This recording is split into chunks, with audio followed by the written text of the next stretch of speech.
Selamat datang, Assalamualaikum warahmatullahi wabarakatuh kepada Bapak Ibu semuanya, pada rekan-rekan, terima kasih. Ini kita masuk ke Management Forum dengan topik adalah Blockchain Technology for Business, The New Industrial Revolution, yang akan menjadi pembicara atau narasumber kali ini sudah datang tiga bintang ya. Pertama ada Pak Rangga Almahendra, PhD, kemudian Pak Edi Junarsen, PhD, dan Pak Novi Iman, PhD. Ini semua sebagai dosen Departemen Manajemen Fakultas Ekonomika dan Bisnis Universitas Gadjah Mada. Kita akan masuk sekarang ke acara inti mulai dari Pak Rangga dulu ya. Saya berikan waktu dan tempat ke Pak Rangga, silahkan Pak Rangga. Baik, terima kasih Mas Rocky, izin share screen ya. Terlihat semuanya ya, mudah-mudahan ya. Assalamualaikum warahmatullahi wabarakatuh. Salam sejahtera dan salam sehat untuk Indonesia. Terima kasih Mas Rocky ya, kami bertiga diundang dalam kegiatan ini ya. Jadi ini baru pertama kalinya mungkin ya kegiatan manajemen forum ini pembicaranya narasumbernya dari 3 konsentrasi yang berbeda ya. Ini ada trio macan nih di sini nih, yang maco dan cantik. Ya, jadi tentu saja kalau kita bicara blockchain itu memang harus ada pendekatan lintas disiplin ya, nggak bisa hanya dari satu konsentrasi saja ya. Dan nanti mungkin kesepakatannya adalah saya sebagai dosen strategik yang akan membawakan topik pengantar dulu ya, helicopter view terkait dengan apa itu blockchain. Lalu kemudian cerita sedikit tentang sejarah perkembangan dan elemen disruptifnya ya. Lalu kemudian sahabat saya Mas Novi ya, karena beliau pakarnya teknologi dan inovasi, mungkin yang nanti akan lebih banyak menjelaskan aspek teknologinya dan juga mungkin penerapannya nanti di berbagai industri. Mas Edi ya, pakar keuangan kita yang nanti akan lebih banyak bercerita juga ya sedikit tentang mungkin Bitcoin yang selama ini mungkin jadi hype ya, atau malah mungkin overhype ya. Nanti kita akan dengarkan ya pemaparannya. Saya yakin ini menarik untuk kita dengar ya, walaupun tentu saja blockchain dan Bitcoin itu dua spesies yang berbeda ya. Baik, mungkin saya akan langsung aja ya. Jadi sebelum kita ngomongin blockchain ya, kita semua sudah familiar ya mungkin dengan gambar ini tentang revolusi industri ya. Kita sekarang berada di yang namanya industri 4.0 ya, Internet of Things ya, semua serba dengan internet ya. Masih ingat dulu sebelum pandemi ya, rasa-rasanya setiap ada seminar di UGM itu pasti ada 4.0-nya ya. Ya karena memang apa namanya ya, kita nggak bisa memungkiri ya, banyak sekali aspek kehidupan kita dan terutama bisnis ini yang kemudian berubah ya dengan adanya internet ini ya. Namun yang menjadi pertanyaan adalah what next? Apa setelah ini? Apa setelah era internet ini ya? Dan ternyata yang namanya internet itu juga masih menyimpan beberapa problem Mas Rocky ya dan Bapak Ibu semua ya. Problem yang mungkin sampai sekarang juga masih diperdebatkan ini solusinya seperti apa ya. Yang pertama terkait dengan problem of trust ya. Jadi dulu rasanya sebelum ada internet, kalau kita mau bertransaksi, misalkan mau beli permen gitu ya, tinggal datang ke warung, itu sederhana sekali ya. Nah tapi sekarang, kalau kita beli permen gitu misalnya lewat internet ya, yang dibeli permen yang datang bisa cendol atau mungkin telur asin.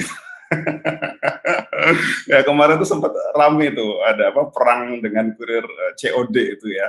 Jadi ada ibu-ibu yang pesen sofa ya, dapat lagi sale gitu harganya 400.000. Ternyata yang datang itu cuma sofa Barbie tuh, sofa mainan itu. Ya ini ada problem trust ya yang masih terjadi ya. Lalu kemudian ada yang terkait dengan problem security, terkait dengan keamanan, dan juga problem of authenticity, terkait dengan mungkin pembajakan ya. Ya, saya sendiri juga kenapa jadi tertarik dengan blockchain ini, saya merasa pihak yang mungkin masih belum happy ya dengan adanya era internet ini, terutama mungkin begini ya, saya kan kebetulan menulis novel, bikin film gitu ya. Jadi dulu tuh sangat sederhana, bikin novel dibuat dalam bentuk buku, lalu kemudian dijual di toko buku, selesai ya. Nah sekarang begitu buku itu kemudian dikonversi jadi PDF, ditaruh di internet, buku itu kemudian menjadi hilang nilainya. Ya. Jadi di satu sisi internet ini bisa menciptakan nilai, tapi juga bisa punya potensi untuk merusak nilai. Ya. film juga sudah di internet sudah nggak ada harganya lagi, langsung di-share di YouTube dan lain sebagainya gitu ya. Nah, problem yang ada saat ini itu sementara solusinya adalah adanya intermediary. Lalu hadirlah kemudian ada Google, ada Apple, Facebook, Amazon, e-commerce, itu semua hadir untuk menyelesaikan problem itu. Nah, tapi masalahnya ya, adanya intermediary ini juga ternyata menciptakan problem baru. Ya, kita tahu yang namanya intermediary itu kan berarti menambah layer birokrasi, menambah layer of transaction ya, yang membuat ini menjadi mahal gitu ya. Dan kita sendiri juga nggak pernah tahu nih ketika kita pakai produknya Google ya, selama ini kita mengira kita adalah konsumennya Google, padahal yang sebetulnya terjadi adalah kita tuh produknya Google. Kita nggak tahu bahwa data kita, mungkin ya perilaku kita gitu, interest kita kemudian dipelajari, lalu kemudian dijual ke pihak lain. Nah, ini yang kemudian yang terjadi ya. If you are not paying for the product, then you are the product. Ya, jadi di satu sisi memang ada satu dilema ini. Internet itu membawa kita pada demokratisasi informasi ya, tapi di satu sisi itu membuat adanya yang namanya monopoli data, monopoli kekuasaan ini loh, yang terjadi ya. Nah, sehingga muncullah yang namanya fenomena ya, adanya suatu gerakan, saya bilang ini gerakan ya, karena ini social movement ya, untuk mengajak kepada demokratisasi data. Ya, bahwa yang namanya individu itu yang seharusnya mengontrol data, transaksi dan aset mereka sendiri ya. Dan kemudian mengajak untuk kita memikirkan kembali ya, era sentralisasi data ini menjadi era desentralisasi data. Di mana kalau dalam era desentralisasi data ini ya, yang namanya resiko terkait dengan kegagalan sistem, failure of the system karena bergantung pada satu otoritas itu bisa dihindari ya. Dan ini tentunya juga lebih aman ya, karena kalau ini disebar di banyak titik desentralisasi ya, maka peluang adanya serangan itu menjadi lebih kecil untuk terjadi ya. Nah, ini yang kurang lebih mungkin ditulis ya di sebuah buku yang menurut saya cukup provokatif ya, ditulis oleh George Gilder ya, Life After Google, The Fall of Big Data and the Rise of the Blockchain Economy ya. Jadi padahal belum lama ya, kita kan kemarin ngomongin tentang big data ya, tentang data analytics dan lain sebagainya. Buku ini bercerita bahwa suatu saat itu semua akan jatuh dan akan ada era kebangkitan yang disebut sebagai era kebangkitan ekonomi blockchain. Nah, pertanyaan berikutnya adalah apa itu blockchain? Nah, ini tentu saja nggak gampang ya. Ya sama seperti kayak mungkin kalau kita diminta menjelaskan internet gitu ya, mungkin 30 tahun yang lalu, 20 tahun yang lalu mungkin kita juga kesulitan. Atau bayangkan mungkin di tahun 1900-an gitu ya, kita diminta untuk menjelaskan apa itu listrik, mungkin juga kita akan kesulitan ya. Jadi ini tentu saja nggak mudah ya. Tapi kalau saya ditanya ya, apa sebetulnya blockchain itu dengan cara yang sederhana ya, mungkin saya akan menggunakan terminologi ini ya. Jadi blockchain itu adalah teknologi yang menghilangkan peran pihak ketiga dalam transaksi. Teknologi yang menghilangkan intermediary dalam transaksi. Coba bayangkan, ini kelihatan simple ya. Tapi kalau kita renungkan ya, ini sangat renungable sekali ya kalimat ini ya. Karena apa? Kita lihat sekitar kita semua bisnis itu kan intermediary. Bank itu adalah intermediary. Asuransi itu adalah intermediary, bahkan rumah sakit itu intermediary, travel agent itu intermediary ya. Dan kita akan melihat ada suatu janji yang diberikan oleh blockchain, katanya ini bisa menghilangkan peran pihak ketiga dalam transaksi. Nah, lebih tepatnya ini bagaimana bisa terjadi ya, tentu saja definisi tadi kurang akurat ya. Mungkin yang lebih precise itu adalah blockchain adalah teknologi yang digunakan untuk autentikasi catatan transaksi dalam rantai blok yang terdesentralisasi ya, ada istilah baru distributed ledger ya, dengan menggunakan kriptografi sehingga membuatnya immutable ya, kekal atau permanen. Jadi immutable ini bukan imut dan tebel ya. Kalau imut dan tebel itu Mas Edi. Maaf Mas Edi ya, sambil bercanda ya. Nah, oke, mungkin ini terlalu banyak jargon ya. Jadi saya ingin mengajak audiens itu untuk membayangkan aja ya supaya lebih gampang. Bayangkan ada rantai blok ya. Blok yang terikat rantai. Di dalamnya ada catatan transaksi. Catatan transaksi ini dibuat transparan. Semua orang bisa melihat, memverifikasi, memvalidasi. Ya. Dan ini terdesentralisasi, tidak terkontrol oleh satu otoritas. Ya. Dan yang terakhir adalah immutable, kekal, permanen. Jadi tidak bisa dimanipulasi. Ya. Nah, ini yang kemudian menjadi elemen disruptif dari blockchain itu sendiri. Yang kemudian kalau kita lihat perkembangannya menjadi sangat menarik ya blockchain ini ya. Dan kalau kita lihat sendiri memang teknologi blockchain itu disanggah oleh dua pilar utama ya. Ada yang namanya distributed ledger technology dan ada yang namanya public key cryptography. Ya, ini nanti saya akan masuk lebih dalam ya, tapi mungkin nanti tentu saja Mas Novi yang lebih kompeten untuk menjelaskan ini ya. Jadi apa itu distributed ledger? Ya, jadi kita mengenal kata ledger itu sebagai buku besar ya, buku besar transaksi ya. Yang sekarang kita bicarakan adalah buku besar digital. Ya, kita tahu ya di ilmu akuntansi ya, ada yang namanya itu double entry bookkeeping ya, dikenalkan oleh Luca Pacioli itu ya, bapak akuntansi ya, yang mengatakan bahwa ya transaksi itu akan otentik ya, ada debit ada kredit yang akan selalu seimbang gitu ya, setimbang gitu ya. Dan tentu saja selama ini kita mempercayakan ada proses audit ya terhadap buku transaksi itu ya pada satu pihak ya. Nah, problemnya adalah apakah satu pihak ini bisa dipercaya ya? Gimana kalau seandainya kita tidak menyandarkan trust ini pada satu pihak, tapi buku besar transaksi ini bisa disebar ke banyak pihak. Sehingga apa? Semua orang yang memiliki buku besar ini bukan hanya bisa memverifikasi ya, tapi juga bisa melakukan transaksi atas persetujuan anggota seluruh jaringan. Nah, jadi ini konsep yang kemudian menarik ya, karena kalau sudah begini, kita akan mencoba melihat inovasi yang lebih besar lagi ini dengan adanya distributed ledger ini. Karena dalam buku besar yang lama mungkin masih ada celah ya untuk manipulasi ya. Tapi kalau dalam konsep distributed ledger ini, maka yang namanya buku besar berisi transaksi ini tidak bisa dimanipulasi atau diintervensi oleh otoritas tertentu ya. Nah, kenapa ini bisa terjadi? Ada yang namanya konsensus mekanisme ya. Jadi konsensus yang terjadi secara simultan ya di waktu dan tempat yang sama ya, menggunakan algoritma kriptografi. Ya, jadi ini simultan ya. Nah, apa itu public key cryptography? Ini yang menjadi elemen kedua dari teknologi blockchain itu sendiri ya. Jadi mungkin sebelumnya kita bahas kriptografi dulu. Kriptografi itu adalah teknik untuk menyembunyikan pesan ya. Jadi dulu waktu masih kecil saya masih ingat ya, sering saya bermain-main dengan kata-kata sandi gitu ya. Bahkan dulu di Jogja itu ada yang namanya bahasa walian gitu ya, bahasa rahasia.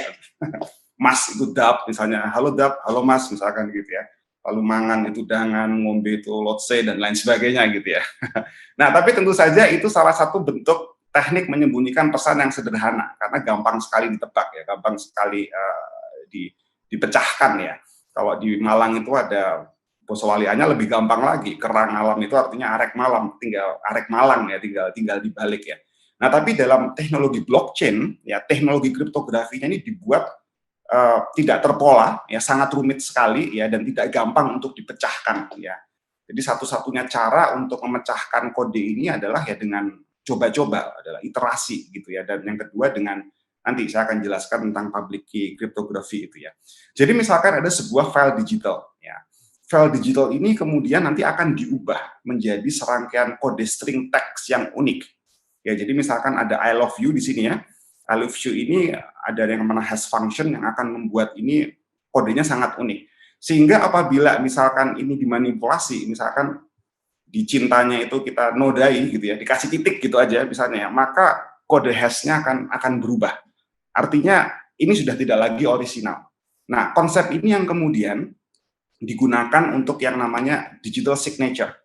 Jadi bayangkan ada sebuah dokumen legal dalam bentuk digital, kemudian dokumen ini dibuat hash function-nya dengan hashing-nya ya, ada kode yang sangat unik sekali yang kita lihat di situ ya. Nah, apabila kemudian ada manipulasi terhadap dokumen ini, misalkan ya tanda tangannya di Photoshop ya, dipalsukan, atau mungkin ada tanggal yang diganti, maka langsung ketahuan bahwa ini nggak orisinal karena kode hashing-nya sudah berbeda. Nah, jadi dari konsep sederhana ini ya, kemudian blockchain ini sudah mulai bisa dipikirkan untuk melakukan verifikasi keautentikan atau keaslian digital asset, dokumen digital ya. Bahkan lebih jauh lagi sekarang juga sudah bisa dikembangkan untuk karya seni ya. Jadi mungkin ya kalau kita tahu ini misalkan Mona Lisa gitu ya, apakah ini asli atau tidak ya, jawabannya tentu saja tidak, karena yang asli adanya di Museum Louvre ya. Dan kenapa itu asli harganya sangat mahal ya karena di sana hanya satu-satunya ya. Nah, dengan adanya teknologi blockchain ini sekarang juga ada hype yang kedua nih setelah Bitcoin yang namanya NFT ya, non fungible token ya. Aset-aset digital yang tersimpan dalam jaringan blockchain yang ini bersifat unik, langka dan non interchangeable ya. Dan yang uniknya lagi sekarang juga ada marketplace-nya yang disebut sebagai NFT marketplace ya, yang diperjualbelikan tentu saja bukan sekedar gambar ini ya, tapi adalah proof of ownership-nya, kepemilikannya. Ya sehingga memang ini kemudian menjadi angin segar ya bagi orang-orang di industri kreatif ya, ya termasuk musik, seniman dan lain sebagainya. Sekarang mereka punya cara ya untuk bisa melindungi aset mereka, monetizing dengan cara yang fair gitu ya. Selama ini tuh ya mungkin buat teman-teman di sini banyak yang pakai Spotify misalnya kayak gitu ya. Nah, ternyata saya punya teman yang kebetulan juga musisi, dia itu punya lagu yang didengarkan sampai jutaan orang gitu ya. Surprisingly ternyata dia hanya mendapatkan share dari Spotify itu tidak lebih baik dari UMR ya. Jadi memang saat ini memang tidak adil sekali buat para seniman itu ya. Nah dengan blockchain ini setidaknya bisa menjadi jawaban ya atas bagaimana para seniman itu bisa membuat asetnya jauh lebih berharga di era internet ini ya. Dan tentu saja ini kemudian berkembang ya kalau kita bisa mendigitalisasi aset ya artinya apa?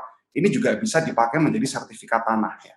Ini bisa dipakai juga misalkan untuk ijazah digital ya. Selama ini kan kita nggak yakin ya mau menerbitkan ijazah dari UGM ini dalam bentuk digital. Ijazahnya ya masih fisik, kita percaya dengan ijazah yang fisik ya.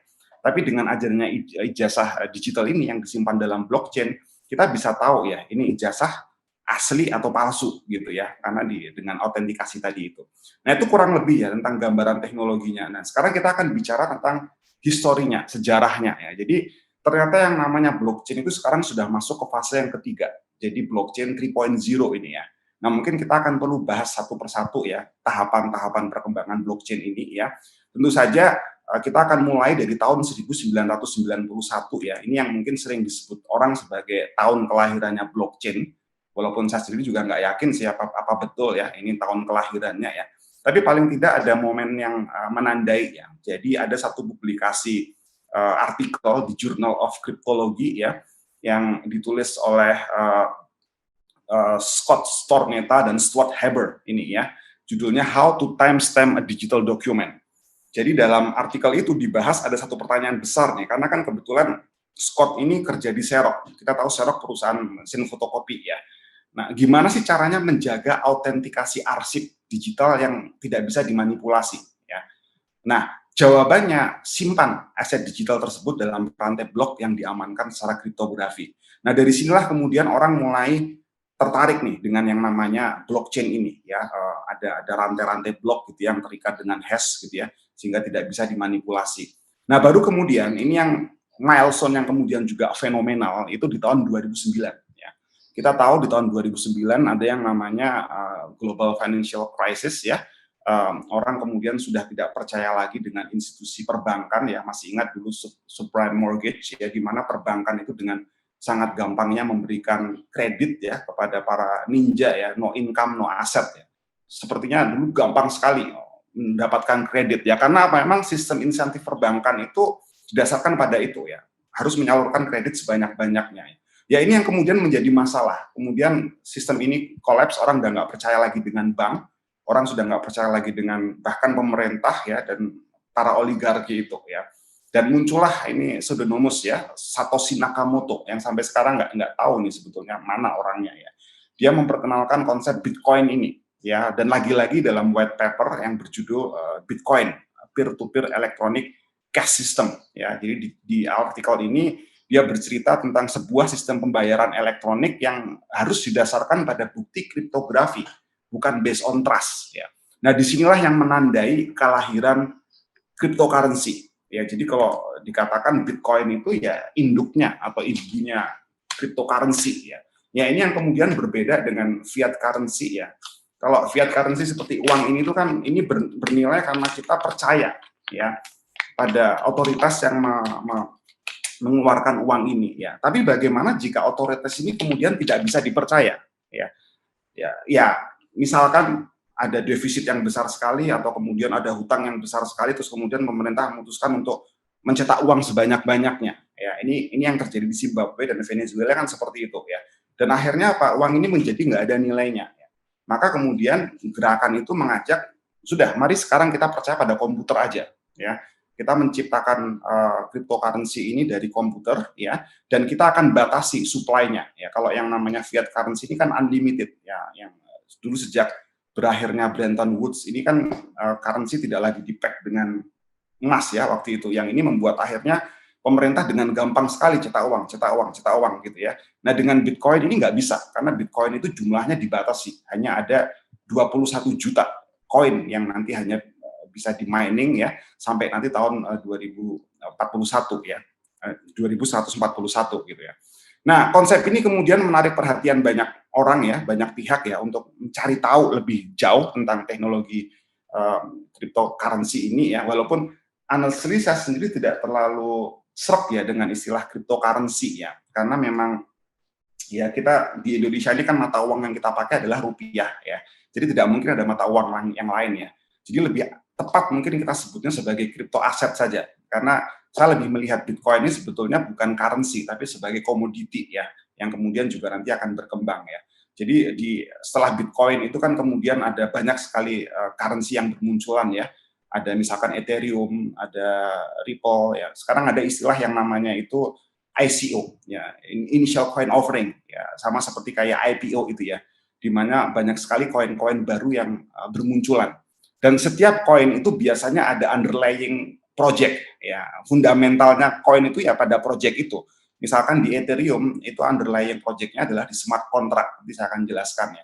Kalau di XRP atau Ripple ini underlying-nya adalah international payment.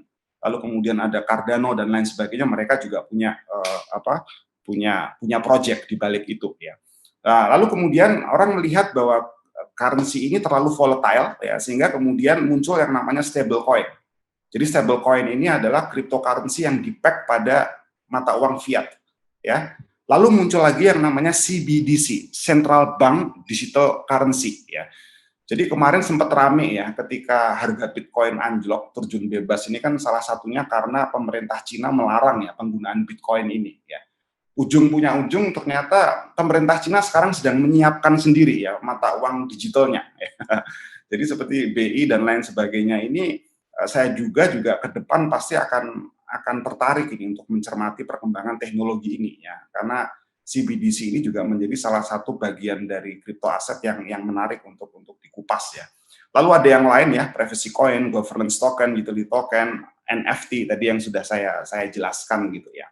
Nah, baru kemudian kita masuk ke fase kedua ini, blockchain 2.0 ya, ditandai dengan diperkenalkannya Ethereum.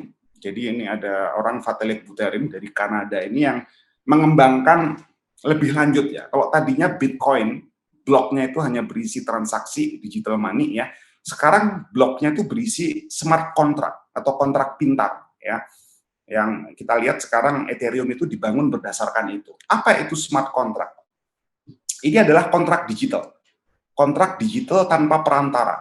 Kontrak yang tidak mungkin dilanggar atau dimanipulasi karena semua tercatat secara transparan, jelas dalam jaringan blockchain ya. Nah, bayangkan sekarang kalau kita lihat kan hampir semua kontrak itu kan pasti ada perantara ya. Kita beli tanah itu ada notaris misalnya seperti itu ya. Bahkan yang paling sederhana ya, kita gesekin kartu kredit kita ketika kita belanja ya.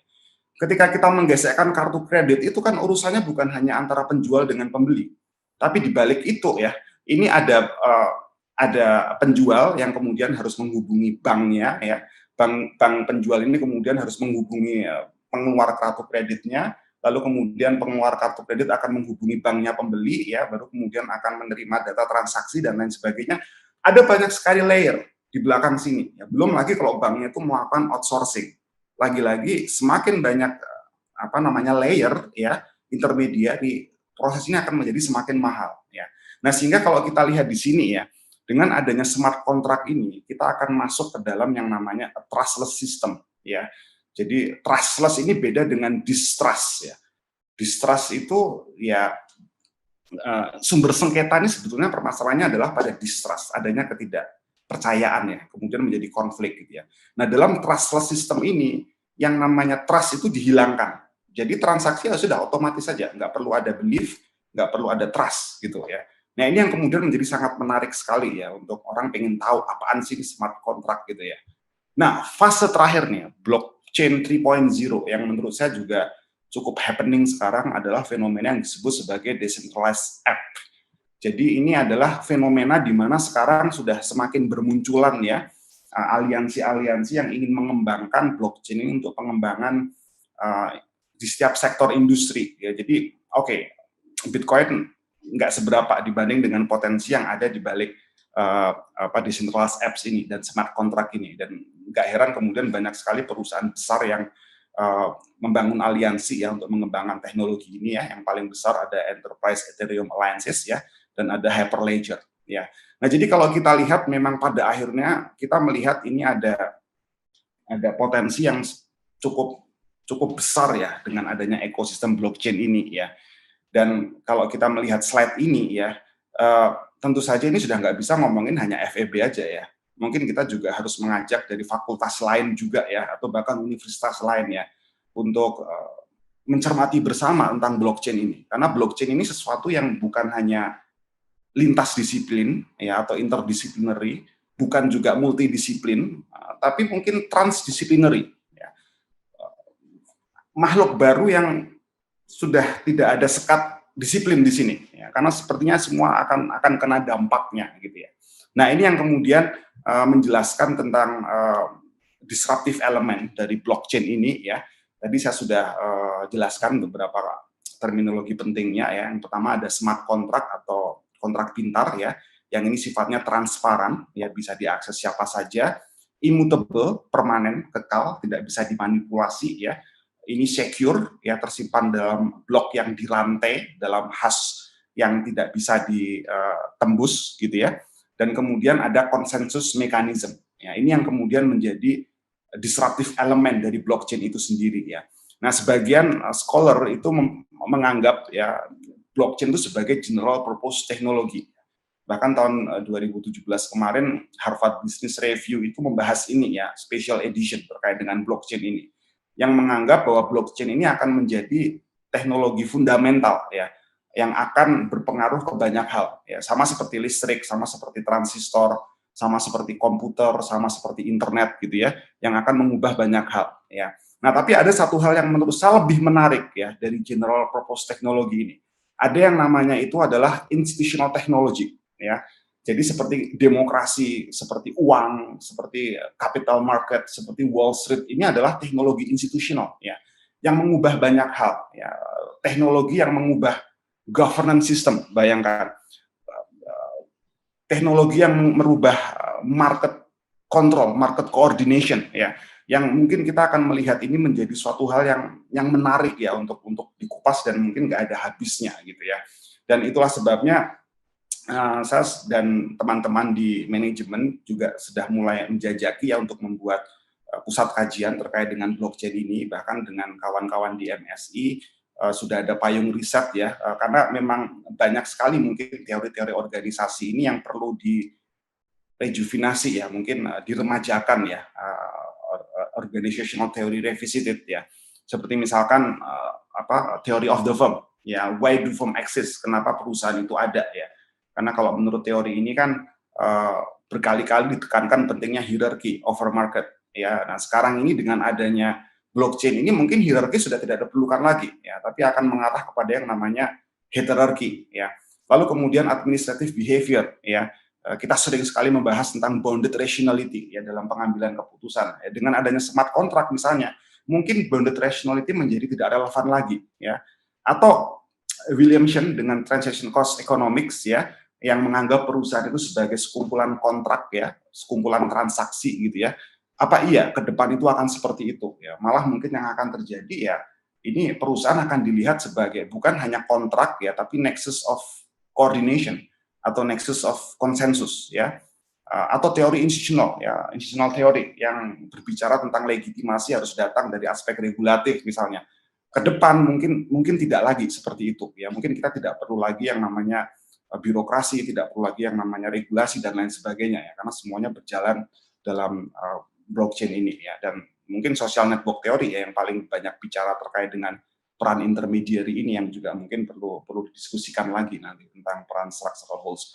Nah, mungkin itu sedikit terkait dengan blockchain pengantar saja ya. Nanti mungkin lebih jauh Mas Novi akan menjelaskan sedikit juga tentang yang namanya decentralized autonomous organizations ya. Dan saya nggak tahu nih apakah saya harus mengakhiri presentasi ini ya. Saya harap ini bukan menjadi ending, tapi mungkin new beginning ya bagi kita semua untuk belajar tentang blockchain ya. Jadi mungkin saya akan menutup ini dengan ya selamat datang di era blockchain ya.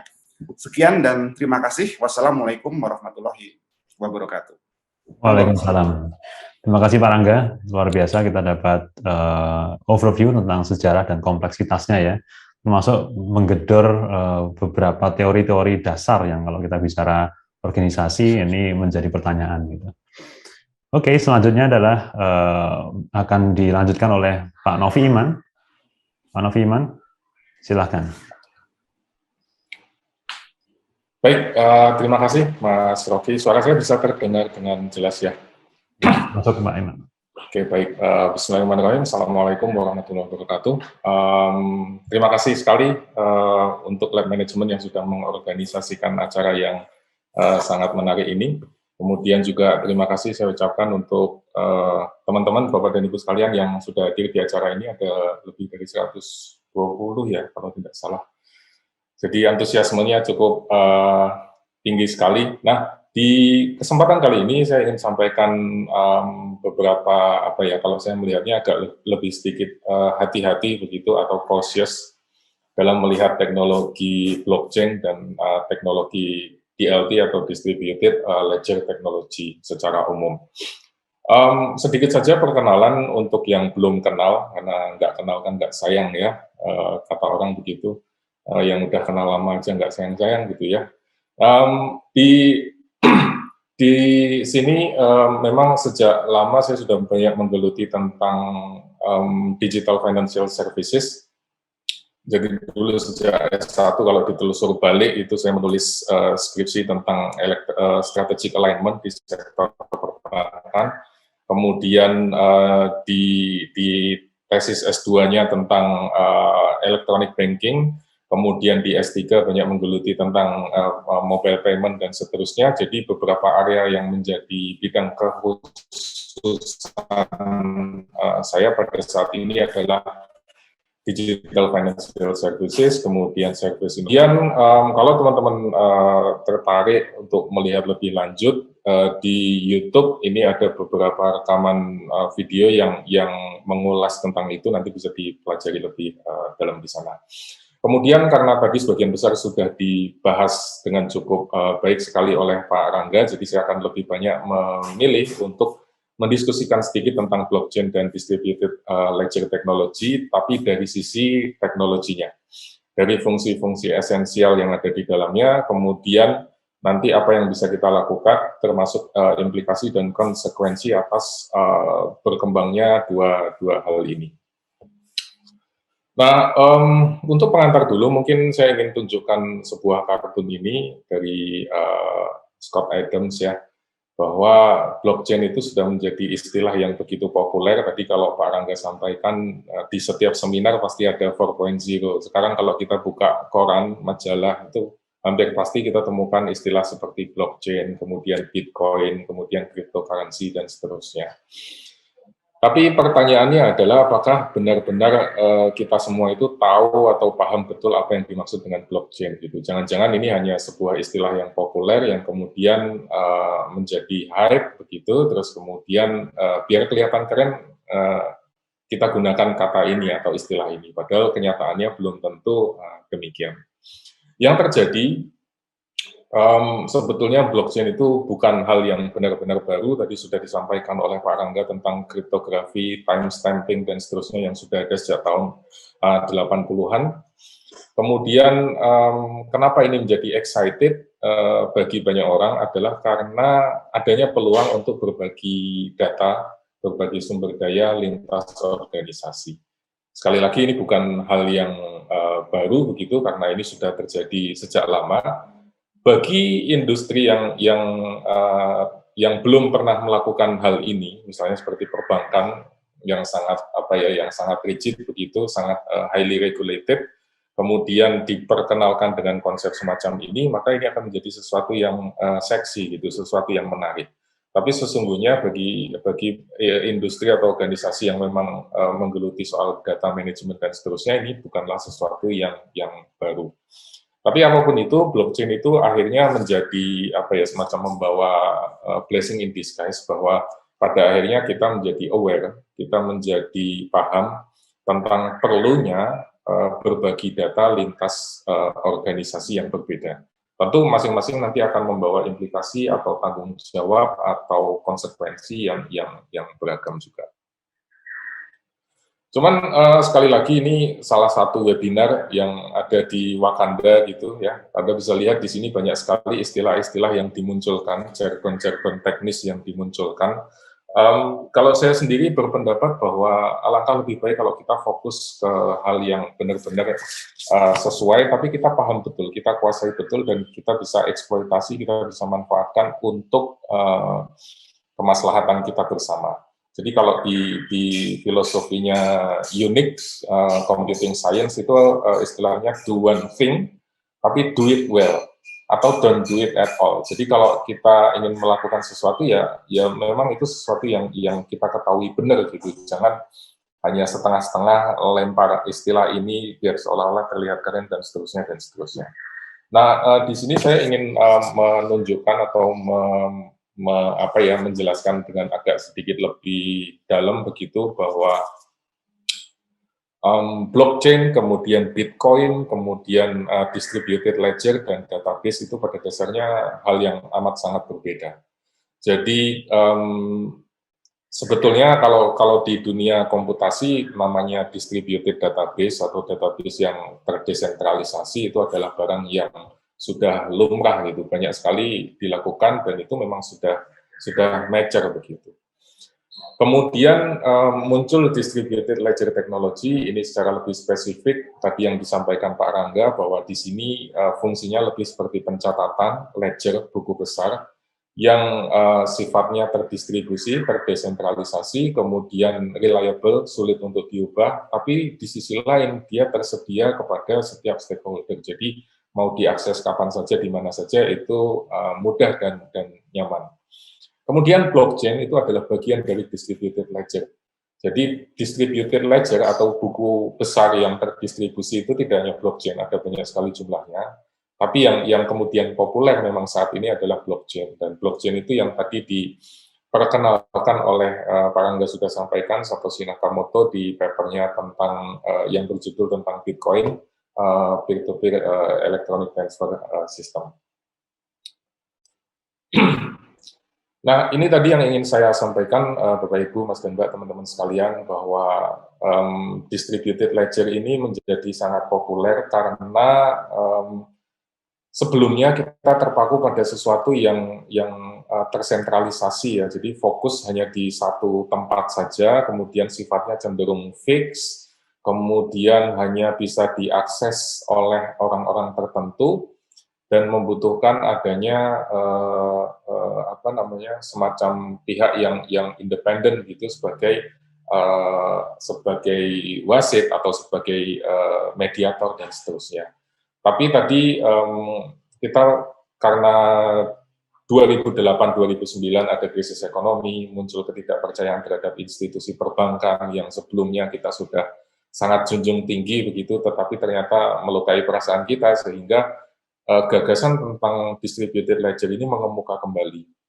Gimana kalau clearing house atau pihak yang menjadi intermediary itu tidak bisa dipercaya atau gagal untuk menjalankan kewajibannya dan seterusnya. Makanya muncul teknologi distributed ledger dan salah satunya adalah blockchain. Nah, tentu saja blockchain ini hanya salah satu, karena di sisi lain ada contoh distributed ledger yang lain, misalnya directed acyclic graph, kemudian ada hash graph, dan seterusnya, cuman memang tidak terlalu populer.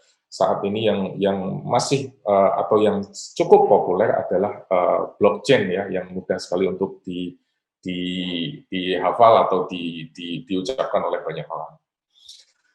Kemudian mengapa distributed ledger ini menjadi menarik? Karena dia terdistribusi, kemudian dia anonimus, kemudian menggunakan konsensus bersama, jadi kesepakatan bersama, immutable tadi disampaikan oleh Pak Rangga, dia permanen sifatnya, tidak bisa diubah, tidak bisa diotak-atik. Kemudian ada timestamp-nya, ada fingerprint-nya atau ada catatannya. Kemudian bisa diprogram, ini kalau kita masuk ke blockchain yang versi 2.0 dengan smart contract dan seterusnya. Lalu yang terakhir adalah sifatnya sangat secure. Nah, untuk menjelaskan apa ya dengan bahasa yang lebih mudah gitu, gambaran yang lebih mudah, saya ingin ceritakan sedikit mungkin dulu pada saat saya bersekolah begitu di studi doktoral, di dekat kampus itu ada yang namanya Royal Court of Justice, jadi seperti Mahkamah Agung gitu ya, apa seperti pengadilan tinggi begitu ya. Kemudian di dekat situ ada yang namanya Rolls Building, dan Royal Court of Justice. Ini kalau di depan situ biasanya sering ada liputan tentang kasus-kasus tertentu, biasanya stasiun televisi melakukan liputannya di sana. Nah, ini menjadi apa ya? Dulu saya bertanya-tanya kenapa namanya Rolls Building. Ternyata adalah di situ menjadi tempat atau rumah bagi Master of the Roll. Master of the Roll ini adalah orang kedua di bawah hakim atau hakim di bawah hakim agung ya, disebutnya sebagai Master of Roll. Kenapa demikian? Karena di sistem perundang-undangan Inggris di zaman dulu itu semuanya itu dibuat dalam bentuk roll seperti ini. Jadi kalau Anda bisa lihat, Anda bisa saksikan di sebelah kanan, aturan hukum, undang-undang itu semuanya ditulis dalam bentuk roll yang panjang. Jadi ada keputusan dari raja misalnya, kemudian ada putusan pengadilan dan seterusnya, atau ada undang-undang peraturan terbaru dan seterusnya, semuanya ditulis dalam roll.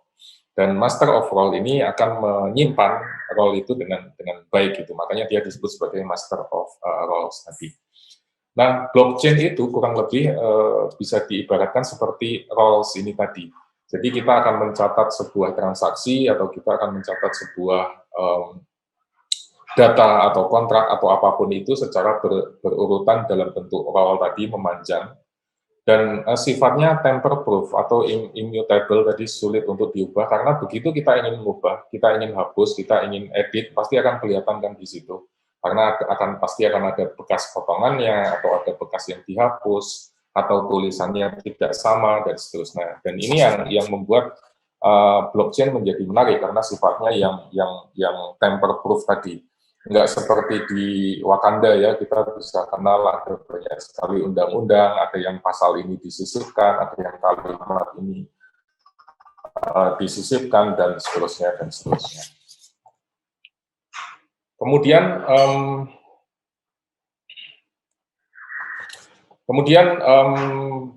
blockchain memang mengemuka tadi yang disampaikan oleh Pak Rangga, 1.0 pada tahun 2008 dari paper yang ditulis oleh Satoshi Nakamoto. Kita masih belum tahu siapa dia, apakah dia laki-laki atau perempuan, apakah dia sendirian atau banyak orang.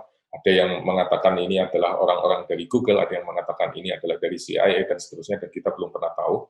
Tetapi yang menarik adalah bahwa dengan paper ini, orang kemudian sadar akan arti pentingnya teknologi blockchain. Jadi bukan Bitcoin-nya, bukan cryptocurrency-nya per se begitu, tetapi teknologi di balik itu, yaitu blockchain. Dan kemudian dengan menggeluti blockchain ini, kita juga jadi kembali dari memahami soal distributed ledger technology. Bahwa dengan teknologi ini, kita bisa membuat sebuah sistem yang immutable, kita bisa membuat sistem yang tadi tamper-proof, sulit untuk diubah, dan kita bisa pada akhirnya punya sistem yang bisa kita andalkan. Kita bisa reliable, kita bisa rely on the system without centralized authority, without pihak ketiga, without intermediary, seperti bank sentral, pemerintah, dan seterusnya. Ini yang kemudian membuat teknologi ini menjadi sangat menarik. Kemudian prosesnya secara lebih teknis, mungkin kalau di Bitcoin itu ketika seseorang ingin mengirimkan sesuatu dari misalnya dari A ke B, nah transaksi ini nanti akan dibuat dalam sebuah blok, kemudian blok tadi akan diverifikasi oleh para pihak yang ada di dalam blok tersebut. Kemudian kalau verifikasinya sudah terjadi, disetujui, memang ini dianggap sebagai sesuatu yang legitimate, maka blok itu nanti akan ditambahkan. Begitu seterusnya, sampai kemudian nanti akan ada blok, dan seterusnya yang memanjang, seperti rolls tadi, seperti blok yang saling berantai. Kemudian dalam perjalanannya tentu saja ini tidak hanya menjadi blok yang berisi transaksi, tapi yang tadi Pak Rangga sampaikan di blockchain 2.0, kita bisa memasukkan data, kita bisa memasukkan informasi, kita bisa memasukkan aplikasi, pemrograman, dan lain sebagainya. Kemudian sekali lagi karena prosesnya ya tidak melibatkan pihak ketiga, kemudian setiap orang bisa punya buku besarnya masing-masing, punya ledgernya masing-masing, sehingga proses validasinya itu tidak rumit karena tidak membutuhkan adanya central authority tadi. Kemudian dari sisi efisiensi ini akan menjadi lebih efisien karena prosesnya akan menjadi tidak lagi paper intensif ya, karena semuanya sudah dikerjakan oleh algoritma yang ada. Inilah mengapa kalau di Eropa itu Santander, sebuah bank besar di Spanyol, berinvestasi cukup banyak di blockchain karena dia ingin menghemat proses clearing yang dilakukan setiap hari ya, karena setiap hari kan pasti bank melakukan transaksi nasabahnya dari bank satu ke bank yang lain. Dan setiap tutup buku itu kan harus di clearing semuanya. Dan itu membutuhkan proses yang luar biasa rumit dan boros. Tapi dengan adanya teknologi ini, proses itu akan jauh lebih mudah, kemudian bisa divalidasi, bisa dijamin kesahannya begitu. Kemudian potensi untuk terjadinya fraud lebih kecil, efisiensinya lebih besar, pemrosesannya juga akan jauh lebih cepat. Kemudian kalau kita masuk lebih detail lagi tentang proses pembuatan blok tadi, blok yang saling berantai, karena blockchain itu sifatnya adalah blok yang saling berantai ya, jadi ada blok yang pertama, kemudian blok yang kedua, blok yang ketiga, dan seterusnya. Sehingga membuat blok ini menjadi immutable, ya, menjadi permanen, karena kalau kita ingin mengubah salah satu, berarti kita harus mengubah balik ke belakang semuanya, atau istilahnya dilakukan forking. Ya. Kemudian, seperti teman-teman bisa lihat di sini, masing-masing blok itu akan membawa elemen enkripsi dari blok sebelumnya. Jadi ada blok di sini, nanti akan dibawa ke sini, kemudian blok yang ada di sini akan dibawa ke blok berikutnya, dan seterusnya. Kemudian setiap blok akan mempunyai hash atau disebutnya digital fingerprint, timestamp yang spesifik, dan ini yang kemudian membuat sifatnya menjadi cukup tamper-proof ya, karena setiap blok itu kan punya identitas yang sangat unik dan terkriptografi menurut algoritma tertentu, sehingga kalau ingin mengubah, memanipulasi salah satu itu butuh computing power yang cukup besar kalau menggunakan konsensus atau protokol proof of work ini. Kemudian di proof of work yang merupakan konsensus yang digunakan oleh Bitcoin, dia menggunakan filosofi bahwa semakin panjang chain-nya, semakin panjang rantainya, itu akan semakin otoritatif, semakin bisa divalidasi. Sehingga proses validasinya itu akan butuh waktu yang cukup lama. Untuk menciptakan satu blok baru itu mungkin butuh waktu sekitar 10 menitan ya. Dan ini menjadi tidak efisien kalau kita bayangkan atau kita bandingkan dengan payment gateway yang sudah ada saat ini. Dulu ada pertanyaan, kenapa kita harus menggunakan Visa atau Mastercard? Kenapa tidak pakai blockchain saja? Nah, jawabannya ada di sini, karena untuk melakukan verifikasi blok, kita harus melakukan proof of work ini, untuk nge-trace back ke belakang, untuk mencari longest chain, untuk membuktikan bahwa transaksi ini memang akurat. Dan itu yang jadi masalah, karena Mastercard atau Visa kan digunakan untuk pembayaran, misalnya Anda belanja di supermarket, atau kalau di Eropa, di Amerika, kita bisa gunakan kartu kredit atau kartu debit untuk transport system, misalnya masuk ke CUP atau masuk ke bis dan seterusnya. Dan itu kan membutuhkan waktu pemrosesan yang hanya sepersekian detik. Kalau untuk memproses saja butuh waktu 10 menit dan seterusnya, maka antriannya akan bisa menjadi sangat panjang.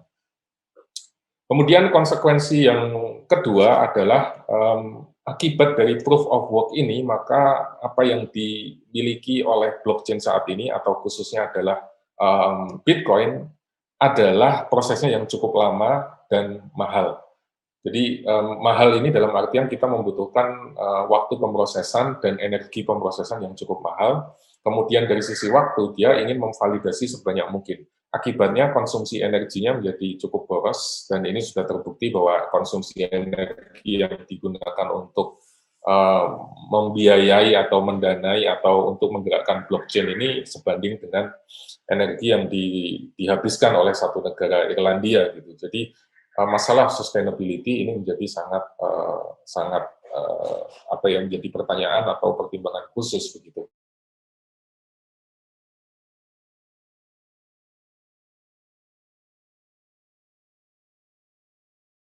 Untuk credibility, untuk authority.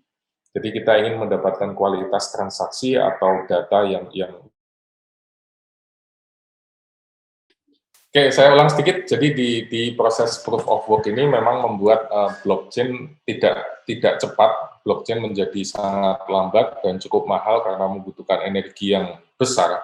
Karena memang tujuannya untuk itu, dia dibuat untuk mencari integrity yang paling baik, authority yang paling jelas, atau proses transaksi yang paling kredibel. Jadi kalau ditanya apakah blockchain bisa menggantikan Mastercard atau Visa, untuk saat ini belum, karena memang tidak ditujukan untuk keperluan itu. Kemudian tadi juga sudah saya singgung bahwa ini akan menghabiskan energi yang cukup besar. Bitcoin saat ini konsumsi energinya setara dengan konsumsi energinya satu negara Irlandia, jadi bisa dibayangkan betapa besar energi yang dikeluarkan untuk itu. Kemudian ada penelitian yang mengatakan bahwa server farm yang digunakan untuk mining Bitcoin itu terkonsentrasi di 10 tempat saja. Kemudian 7 diantaranya, kalau tidak salah, itu hanya ada di satu lokasi. Ini yang kemudian membuat keberlanjutan blockchain di jangka panjang atau keberlanjutan Bitcoin di masa depan itu masih perlu dipertanyakan. Kemudian yang kedua, tadi juga sudah disinggung oleh Pak Rangga juga, bahwa kita membutuhkan kriptografi ya, jadi kita butuh yang namanya private key dan public key. Untuk kita bisa ngeklaim bahwa blok ini milik saya, bahwa ada sekian Bitcoin yang saya miliki, itu saya membutuhkan private key yang nanti akan dicocokkan dengan public key, jadi mirip seperti password gitu. Nah, karena sistem ini tidak terlalu nyaman ya, private key itu kan terdiri dari karakter yang cukup panjang dan sulit untuk dihafal, maka ini akan menjadi sepenuhnya tanggung jawab dari pengguna.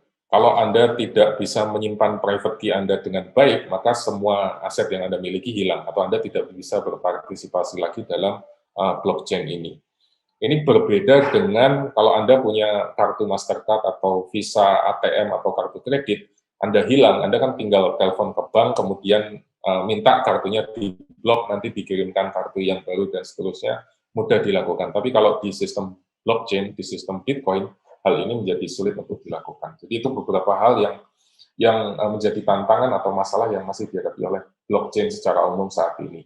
Lalu yang kedua, yang berikutnya adalah kalau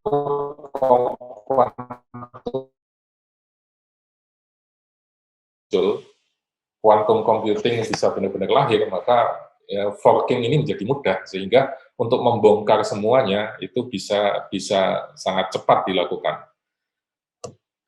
Maka dari itu muncul beberapa protokol yang lain ya, misalnya ada proof of stake, kemudian ada proof of authority. Proof of stake ini melihat seberapa banyak, kalau tadi proof of work itu berapa computing power yang Anda miliki, kalau proof of stake itu adalah berapa koin yang Anda punya. Jadi makin kaya Anda, maka possibility Anda untuk mendapatkan melakukan mining di proses berikutnya itu akan semakin besar. Kemudian proof authority itu melihat seberapa authority Anda di dalam sebuah sistem. Jadi sistem ini dibuat sedemikian rupa, konsensus ini dibuat sedemikian rupa untuk mengatasi masalah yang dihadapi oleh Bitcoin blockchain tadi, karena harus memverifikasi chain yang panjang, butuh waktu lama, energi yang lama, maka dibuat beberapa konsensus yang berbeda. Kemudian selanjutnya yang tadi juga sudah disampaikan oleh Pak Rangga, aplikasi dari blockchain di sektor bisnis, di sektor organisasi, dan seterusnya, kalau boleh saya sederhanakan, sebetulnya ada dua. Yang pertama adalah smart contract, lalu yang kedua adalah decentralized autonomous organization atau DAO ya. Dan smart contract ini tadi juga sudah dijelaskan lahirnya dari Ethereum.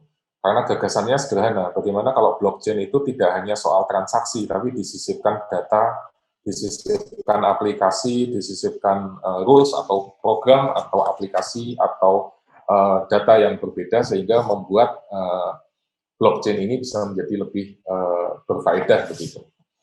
Nah, smart contract ini juga menjadi menarik karena aplikasinya bisa banyak sekali. Misalnya kalau kita akan melakukan perdagangan futures ya, kontrak berjangka misalnya. Saya dan Anda bersepakat untuk melakukan transaksi di tanggal sekian dengan harga sekian, dengan bunga, biaya, dan seterusnya, maka semua itu bisa dilekatkan dalam blockchain tadi, sehingga blockchain akan mengeksekusi itu secara otomatis. Ini bisa diterapkan juga misalnya kalau di perekonomian Islam itu yang lagi concern adalah tentang waris ya, kemudian tentang wakaf dan seterusnya, itu semua bisa dilekatkan dengan token yang dikaitkan dengan smart contract tertentu sehingga bisa dieksekusi atau bisa dijalankan sesuai dengan algoritma yang sudah ditentukan di muka. Tapi ini juga bukan hal yang mudah karena kita punya tantangan yaitu dari sisi semantik ya. Karena tata bahasa dalam aturan hukum itu sangat berbeda dengan tata bahasa dalam aturan komputer. Misalnya kalau dalam bahasa hukum ada kata-kata penangguhan dilakukan selama 1 kali 24 jam. Tapi dalam komputer kita butuh penjelasan yang lebih detail 24 jam itu kayak apa, karena 24.00.00.01 itu berbeda dengan 23.59.59.59. Jadi dari sisi semantik untuk menentukan algoritma, untuk menentukan aturan-aturan itu perlu proses translasi yang rumit antara bahasa komputer dengan bahasa hukum. Kemudian aplikasi yang kedua adalah Decentralized Autonomous Organization. Mudahnya, sebagai contoh, saya dengan Pak Rangga, dengan Pak Edi Jun misalnya ingin membuat sebuah acara, gitu, membuat event atau membuat conference, kemudian kita melakukan penggalangan dana, kita buat ini dalam bentuk blockchain, kita buat Decentralized Autonomous Organization, masing-masing akan memberikan kontribusi modal yang yang sudah ditentukan, kemudian nanti keputusan siapa yang akan menjadi chair, kemudian siapa yang bertanggung jawab untuk ini dan seterusnya, semua dimasukkan dalam algoritma yang ada di sana sehingga bisa berjalan secara otonom dan otomatis gitu tanpa melibatkan pihak ketiga. Kemudian aplikasinya juga cukup banyak karena sekali lagi selama kita ingin menentukan organisasinya kayak apa, rules-nya, aturannya kayak apa, itu bisa diterapkan di banyak hal. Di Inggris misalnya ini dilakukan salah satunya kalau di dunia medis untuk manajemen transplantasi donor ya. Karena rumah sakit itu kan punya pasien yang membutuhkan donor dan pasien yang memiliki atau bersedia menjadi donor. Tapi data itu kan rahasia ya, tidak boleh di-share. Kemudian masing-masing rumah sakit punya masing-masing pasien dengan kebutuhan tertentu. Lalu ada aplikasi namanya Kinner, itu dibuat sedemikian rupa untuk menjadi matching algorithm ya, menentukan pasien ini dicocokkan dengan algoritma ini sehingga dapat donor ini, sehingga nanti terus kemudian bisa dilakukan proses transplantasi dengan baik. Ini menjadi menarik karena misalnya kalau kita bandingkan di Wakanda itu kalau Anda punya kenalan orang dalam atau ini orang yang berpengaruh, mungkin bisa diprioritaskan. Tapi dengan Decentralized Autonomous Organization ini, segala sesuatunya akan berjalan sesuai dengan algoritma yang sudah ditentukan atau rules yang sudah ditentukan di awal, predetermined rules tadi. Ini yang kemudian membuat dua hal tadi, smart contract dan Decentralized Autonomous Organization, itu menjadi sangat menarik untuk diterapkan di banyak hal. Tapi lagi-lagi saya ingin kembalikan ke sini. Pertanyaan besarnya adalah apakah kita membutuhkan blockchain sih? Jangan-jangan yang kita butuhkan sebetulnya hanya database. Jangan-jangan ini hanya sekedar hype saja, karena sebetulnya kebutuhan kita itu bukan blockchain gitu. Misalnya saya dengan Pak Rangga, dengan Pak Rocky, dengan Pak Edi Jun ingin membuat satu bisnis bareng gitu ya. Karena kita semua bertiga berempat ini sudah sering ketemu, sudah kenal satu dengan yang lain, sudah ada tidak ada masalah trust di situ, kita saling percaya, ya buat apa bikin blockchain gitu, ngerepotin aja. Tapi kalau kita mungkin tidak saling kenal, kemudian punya kepentingan yang berbeda, barangkali penggunaan blockchain bisa dipertimbangkan. Jadi sekali lagi yang ingin saya tekankan adalah bahwa blockchain itu bukan solusi untuk segalanya. Blockchain itu bisa digunakan untuk mengatasi beberapa atau segelintir masalah, tetapi ketika dimanfaatkan dengan baik itu bisa menjadi solusi yang benar-benar luar biasa bagus gitu. Jadi sekali lagi ini bukan solusi untuk semua problem yang kita hadapi, tapi ketika ini diterapkan di satu konteks tertentu, ini bisa menjadi yang tepat begitu, ini bisa menjadi nilai tambah yang luar biasa.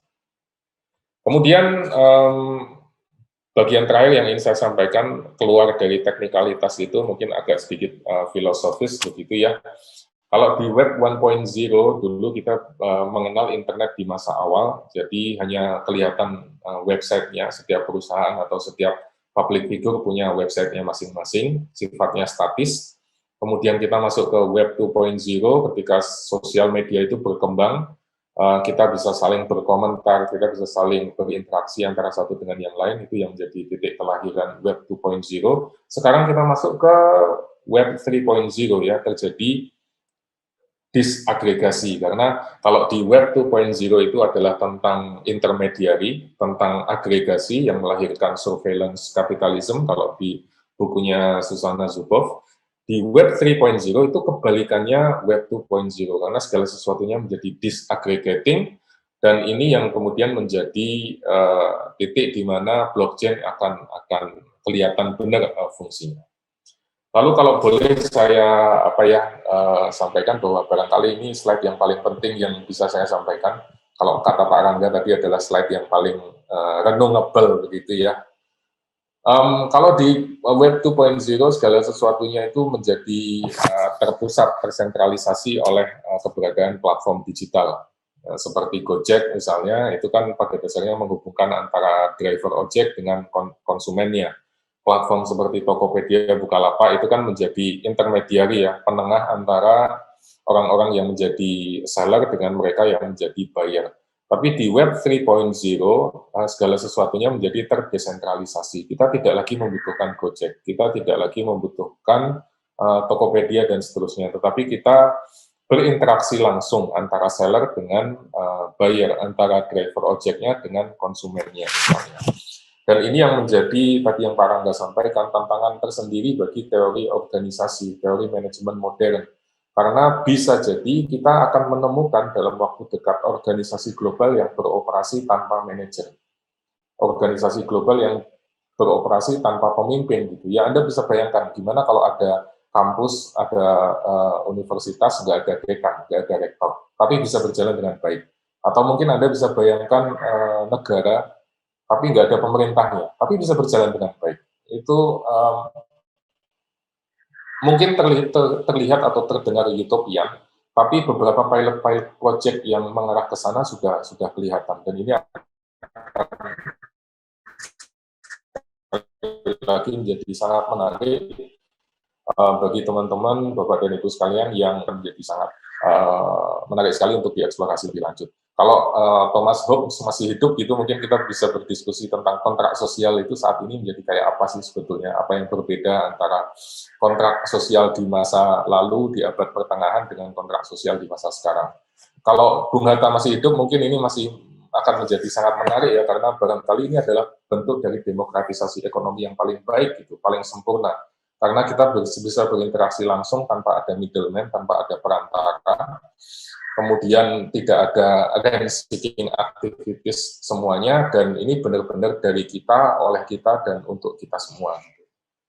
Kemudian kesimpulannya, kalau kita kembalikan ke judul atau topik awal, bahwa blockchain dan distributed ledger itu bukan sekedar soal cryptocurrency, tetapi bisa diterapkan untuk banyak hal, selama kita menggunakan konsep smart contract, selama kita menggunakan konsep decentralized autonomous organization, ini bisa diterapkan di mana saja, mau di perusahaan keuangan, kesehatan, pemerintahan, di pendidikan, dan seterusnya, semua bisa diterapkan.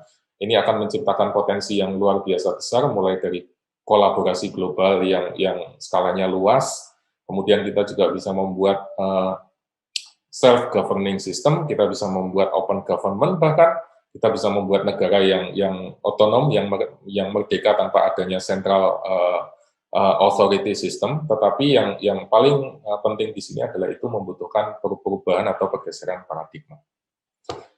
Dan beneran terakhir dari saya, kalau boleh disimpulkan, blockchain, distributed ledger technology itu mungkin adalah jawaban, probably this is the answer, tapi what question? Pertanyaannya apa sebetulnya? Jangan sampai kita meletakkan ini pada sesuatu yang tidak pada tempatnya. Mungkin itu dulu dari saya, terima kasih banyak. Assalamualaikum warahmatullahi wabarakatuh. Waalaikumsalam, terima kasih Pak Novi. Oke, kita masuk sekarang ke sesi terakhir dengan Pak Edi Junarsin. Pak Edi, silahkan Pak Edi. Terima kasih Mas Rocky, Mas Rangga, Mas Novi. Selamat pagi semua, juga dengan untuk para sahabat yang sudah bergabung juga gitu ya. Ini kali ini dengan saya Edi Junarsin, saya melanjutkan ini tadi dengan Mas Rangga dan Mas Novi sudah lengkap sekali, jadi saya tinggal men-summarize ya. Tinggal summarize dalam beberapa menit ke depan ini topik yang sangat menarik tentang blockchain teknologi. Oke, tadi mungkin sudah sangat detail dijelaskan juga. Ini kan ngomongin blockchain berarti ngomongin tentang distributed or decentralized digital ledger. Karena dia decentralized berarti kalau misalnya kita berempat di panel ini itu kan punya satu blok gitu ya, satu blockchain, berarti kita semua itu bisa itu ya melihat, bisa memverifikasi. Lalu kalau Rocky mengubah sesuatu, maka tempat saya juga harus berubah. Jadi makanya akan disebut itu ya, decentralized, dia lebih immutable karena siapa yang mengganti pasti akan kelihatan ya, tidak bisa disanggah gitu. Nah kalau di sistem biasa kan berarti kalau kita mengganti sesuatu ya nggak ada yang, mungkin tidak semua orang tahu gitu ya, kita mengganti data, kita mengganti angka gitu kan. Kalau dengan blockchain keistimewaannya adalah salah satunya adalah immutable karena ini ya, dia distributed or decentralized digital ledger. Kemudian tadi ini juga ya dijelaskan Mas Rangga dan Mas Novi tadi dalam smart contract. Sebuah smart contract berarti dia kan ini kan bisa executed automatically. Jadi kalau terms-nya terpenuhi maka dia automatically executed. Misalnya tadi ngomongin tentang itu kan, tentang estate ya, estate tentang waris, kemudian tentang voting lah, tentang healthcare. Ya kan kalau kontraknya insurance misalnya. Kalau memenuhi itu ya dia otomatis langsung executed, makanya disebut smart contract ya, sangat-sangat menarik ini. Nah, untuk melengkapi aja ini 3 types of blockchain, tadi ada public blockchain, berarti semua orang bisa itu kan, semua orang bisa mengupdate, bisa mengakses dan mengupdate. Ada yang private blockchain, berarti ini hanya accessible to an organization or certain group of people. Lalu kebanyakan di dunia kan hybrid ya, hybrid blockchain, jadi ada select group of trusted or verified users dalam konteks tertentu gitu. Jadi public, private, hybrid, kebanyakan hybrid ya. Kemudian kita lihat ini berbagai manfaat ya. Saya bisa cepat aja, ini transparan dia kan, karena dia distributed atau decentralized ledger. Berarti semua orang yang ada di network itu bisa melihat, memverifikasi ada perubahan apapun tidak bisa disanggah ya. Yang menimbulkan timestamp yang sangat jelas. Perubahan yang kemudian harus di-verify dulu, kita sebut mining ya, harus dilakukan mining, kemudian verified, baru kemudian menjadi itu ya, sesuatu yang executed. Security relatif itu ya, relatif ya, bisa tinggi bisa rendah lah, tadi kita melihat beberapa risiko juga gitu. Tapi kalau ada blok yang diubah, kita melihat ini kalau ada blok yang diubah, maka semua informasinya juga akan berubah ya. Kan, if one block is altered. Kemudian relatif inexpensive ya dibandingkan dengan sistem yang lama ya. Kita lihat penerapannya di banking, di lembaga keuangan lah, atau di pasar modal dan lain-lain. Dengan adanya blockchain harapannya ini tidak hanya cepat tapi juga itu ya, inexpensive and time efficiency. Ya kan, cepat dan itu kan, dan lebih tidak mahal gitu. Bayangkan dulu menggunakan itu ya, bahkan sebelum ada Swift code, mengirim uang dari luar negeri bisa 4 hari, biayanya bisa $40 tuh. Ingat dulu tuh ada transaksi itu ya dari Australia ke Indonesia, nilainya cuma $1,000-an tuh, biayanya $40. Itu terjadi belum lama-lama amat ya, itu 2006 tuh. 2006 berarti kan cuma 15 tahun lalu ya. Kirim $1,000-an aja biayanya $40 ya, dan makan waktu mungkin 3 sampai 4 hari. Adanya Swift code ini makin cepat lah ya, apalagi dengan adanya sistem blockchain yang bisa diterapkan sepenuhnya. secure platform, relatif secure, kemudian bisa menciptakan ini kan pertumbuhan ekonomi yang lebih tinggi karena sekarang pembeli, penjual, ya kan, demand and supply bisa ketemu, third party involvement-nya makin minimum ya, jadi kecepatan makin tinggi, transaksi dengan adanya smart contract tadi, dia bisa executed automatically kalau semua term sudah terpenuhi gitu ya, jadi better contributive economy, lebih cepat lah, ekonomi bisa tumbuh lebih cepat. Kemudian juga payment scam bisa dikurangi karena ada sekali lagi ada timestamp, ada tadi dijelaskan juga Novi tadi public key, ada private key gitu ya, jadi relatif lebih aman lah gitu ya, kecuali kalau itunya bocor ya, e-walletnya bocor apa boleh buat.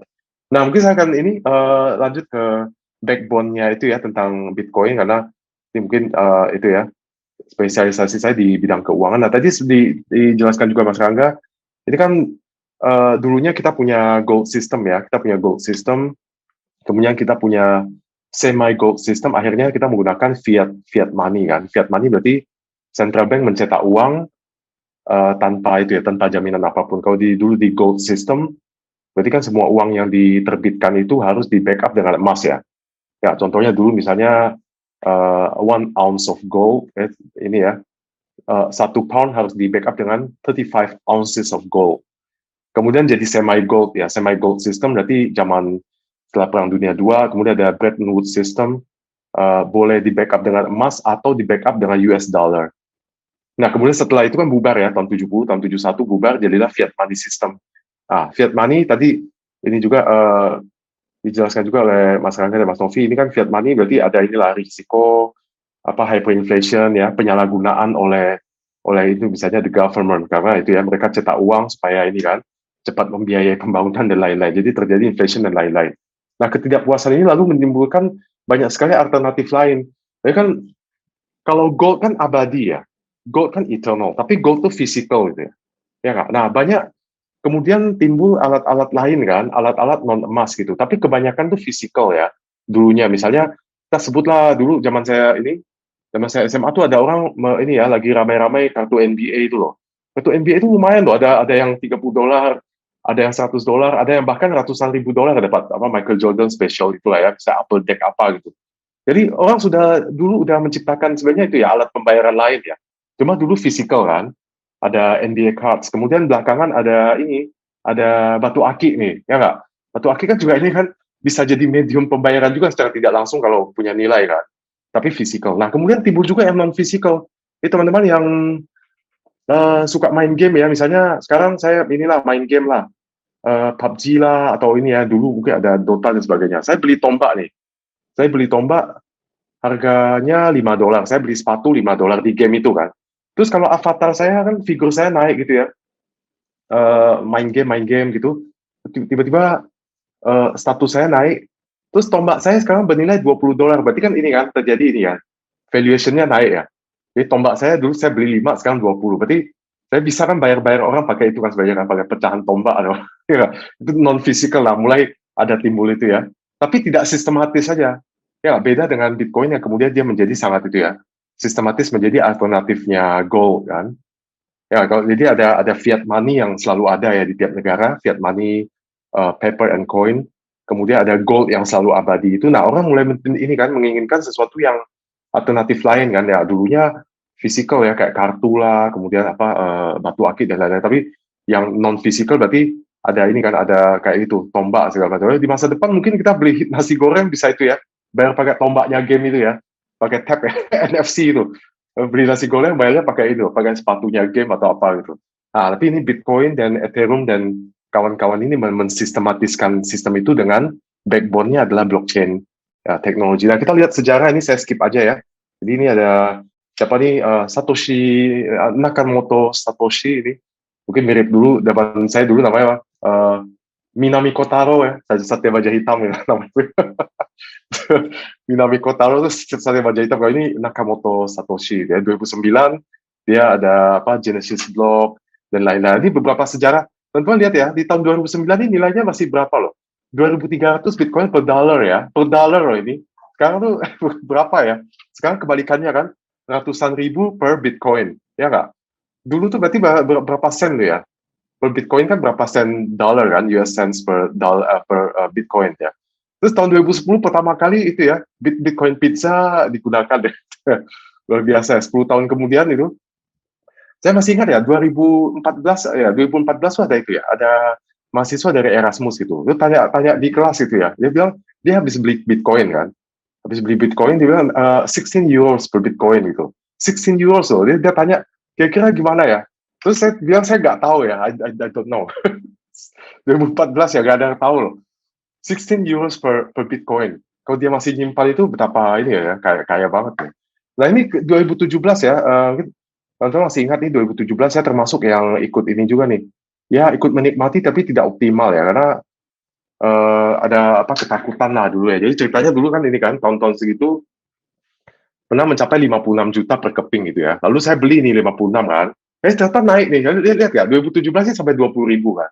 20.000 terus apa? Ya inilah karena rakus ya. Karena rakus saya pikir ini akan naik ke berapa 50.000 atau apa. Saya simpan ya, saya simpan. Tiba-tiba rebound ya. Reboundnya agak mengerikan juga kan, 20 ribuan, rebound akhirnya jadi ini loh, pada angka 80-an juta, akhirnya saya jual tuh. Jadi walaupun masih untung tapi tidak harusnya saya nyimpan sampai sekarang, untungnya besar banget gitu ya. Jadi waktu itu kan ada ini kan, ketakutan karena it rebounded quite heavy. Jadi 20.000 mundur jadi sekitar 5.000 ya, sempat mundur jadi 5.000 ya. Saya takut saya ini juga jual terlalu cepat lah, tapi ya mana ada yang tahu ya. Kenapa cryptocurrency tadi itu ya, fiat currency mungkin banyak yang tidak puas karena inflation jelas gitu, problem with commercial bank juga ya, dan somehow apa fiat money gitu. Jadi ada kemungkinan jadi ini kan makin lama the worth of the money declines ya kan, karena fiat money ya, terjadi inflation lah, terjadi berbagai political problem dan lain-lain. Ini dan perlihatkan contoh lah, saya skip aja ya. Commercial bank juga ini ada penyalahgunaan lah, misalnya BLBI lah, kemudian financial crisis ya kan, kemudian kasus Century dan lain-lain. Too much hassle just to create a bank account. Jadi inilah ya, masih banyak yang misalnya pengetahuannya ya, literasinya, kemudian financial involvement-nya tuh masih rendah di berbagai daerah gitu, karena malas untuk punya bank account dan lain-lain. Slow and expensive juga kan, transaction cost terasa ya kalau nilainya kecil dan privacy issue. Nah ini kan kita lihat ini ada ini alternatif yang selalu dipikirkan, makanya saya bilang sebenarnya sejak dulu tuh orang memikirkan alternatif fiat money itu apa aja. Makanya dulu kalau gold kan abadi gitu ya, tapi banyak alat lain yang kemudian menjadi alternatif gitu ya, yang physical maupun yang non physical. Nah kemudian ini timbul sesuatu yang lebih sistematis ya, Bitcoin dan kawan-kawan ini.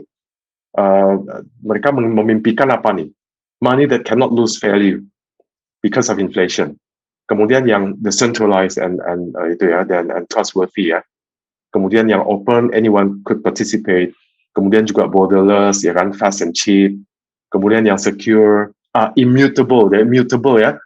Kalau ada yang mengganti, ada timestamp-nya ya, tidak bisa ini ya, tidak bisa mengelak gitu, nggak bisa mengelak kan, ini nggak bisa dibantah lah gitu ya. Censorship resistant dan juga privacy-nya tinggi ya kan. Blockchain teknologi ya, ini mungkin saya ini men-summarize apa yang sudah disampaikan Mas Rangga dan ini Mas Novi tadi. Ini kan ada beberapa ini kan tahapan ya, ada hash, block, kemudian mining, chain block, wallet, transaction, and nodes gitu ya. Kita lihat ini kira-kira gini lah ya, kejadiannya ini ada dua ini ya. Jadi misalnya ini kan orang ini mau kirim uang ke Bob ya nggak? Berarti dia perlu ini kan, perlu key-nya si Bob, bayar lah ya. Jadi kayak saya bilang kan banyak alternatif lain yang menggunakan misalnya database yang serupa ya. Jadi orang udah memikirkan pakai apa, PayPal misalnya. Udah lama ada kan PayPal, tapi kan pakai ini masih pakai fiat money kan. PayPal kemudian pembayaran lain lah sekarang banyak banget lah ya, dengan automatic transaction segala macam ya, baik ke dalam maupun luar negeri ya. Wire system seperti apa tuh MoneyGrams, ya, kemudian apa tuh Western Union dan lain-lain. Itu kan sebenarnya menggunakan itu ya, sebuah impian yang sama tapi mereka masih menggunakan fiat money. Nah, blockchain ini backbone, kemudian menjadi backbone bagi Bitcoin dan kawan-kawan, karena sekalian mereka menggunakan ini kan currency yang mereka mereka ciptakan sendiri gitu ya, sistem yang diciptakan sendiri di luar itu. Nah, mau kirim duit ke Bob, dia tahu private key-nya. Nah, transaction request kemudian akan ini kan, istilahnya broadcasted ke inilah ya, ke berbagai ini kan pihak yang bisa terlibat gitu. Jadi kalau dia public blockchain berarti semua orang bisa lihat. Kalau private blockchain berarti hanya grup itu yang bisa lihat. Kalau hybrid berarti ini ya, grup itu plus beberapa trusted atau verified users bisa ikut mengakses juga. Nah, kemudian mulailah ini ya, orang-orang di dalam network itu akan melakukan mining nih. Ya nggak? Mining menyelesaikan compute mathematical problems. Nah, ini kan membutuhkan ini kan, kualitas inilah ya, desktop yang lumayan ya, dan makan listrik lumayan tuh. Saya ingat tahun 2016 ada itu ya, bimbingan tesis saya hebat sekali tuh, ini seorang miner juga, seorang entrepreneur, seorang miner, tapi dulu itu ya, dulu masih numpang orang tua tuh. Dia suatu hari ibunya itu ya, mulai mencurigai aktivitas dia itu ya, karena biaya listriknya naik 3 kali lipat gitu. Jadi kan semua seperti biasa kan, tapi kok listrik naik 3 kali lipat. Akhirnya ibunya menyelidiki dan ya, mendapat tahu kalau ini ya, kalau lagi mining gitu. Ya akhirnya itulah ketahuan dan dia harus bayar listrik lah intinya gitu ya. Jadi mining membutuhkan ini. Kenapa itu ya, para miner berminat karena dapat fee kan? Ya nggak, selain dia mining untuk mendapatkan kepingan-kepingan itu kan, ada kemungkinan si Alice ini juga memberikan fee tuh pada miner yang berhasil duluan gitu. Maka cepet-cepetan kan, siapa yang ininya lebih powerful, otomatis inilah ya, karena dia powerful sekali, desktopnya dia cepat-cepat depreciated. Mungkin 2 tahun udah harus ganti, 2 tahun ganti. Tapi kenapa mereka mau menjadi miner? Karena insentifnya adalah mendapatkan entah itu uang ya, fee, uang maupun mendapatkan kepingan inilah, Bitcoin atau altcoin yang once the answer is verified, maka ini itu ya, ada yang approve, ada miner atau miners yang approve, kemudian itu akan ditambahkan ke dalam blok itu kan, blok transaksi itu. Bob akan menerima duitnya tentunya. Nah ini sama lah ya, ininya sama, intinya sama. Nah berarti kita lihat misalnya contoh ya.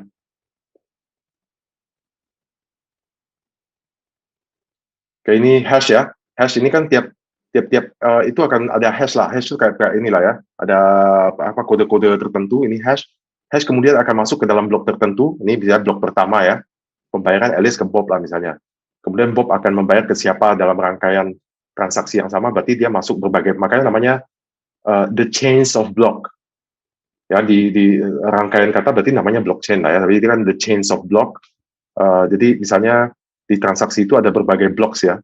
Satu blok itu terdiri dari berbagai hashes. Berbagai blocks kemudian membentuk rangkaian namanya blockchain atau the chains of block ya. Kemudian ini wallet tadi udah disampaikan juga, ini berbagai merek ya. Ada hardware, ada online itu ya, ada web wallet. Kalau hardware berarti kita menyimpan wallet di hardware ya. Berarti pertama mungkin itu ya, lebih aman dari pembajakan gitu. Tapi kalau kita kehilangan ya sama aja kayak hard disk kita hilang kan. Berarti duit kita juga melayang tuh. Ya. Tapi kalau kita simpan di web, kalau cuma satu keping mungkin itu ya agak-agak aman lah. Dulu saya cuma nyimpan di web aja.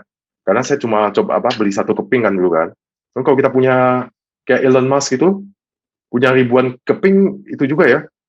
Ngeri juga simpan di web ya, mungkin bisa potensi dibajak lebih tinggi gitu. Maka harus pakai hardware wallet. Tapi kalau hardware walletnya dicolong orang, berarti duit kita juga melayang lah ya, sama aja namanya juga kayak dompet kan. Ya, jadi ada wallet. Nah ini tadi contoh ini ya, ini contoh transaksi beneran, ini public dan private key. Jadi kita punya public key, punya private key. Baik, kita mau kirim duit nih, $20, beli apalah, beli buku. Atau ini novelnya Mas Rangga dibeli oleh distributor tertentu ya, karena dia smart contract. Begitu terms-nya disepakati, otomatis duit masuk kan, duit masuk ke Mas Rangga, duit masuk. Nah ini ada, berarti mereka harus tahu kan ini private key untuk pengiriman itu ya ke Mas Rangga gitu ya. Kemudian node ini adalah sistem kan, program that fully validates transactions and blocks.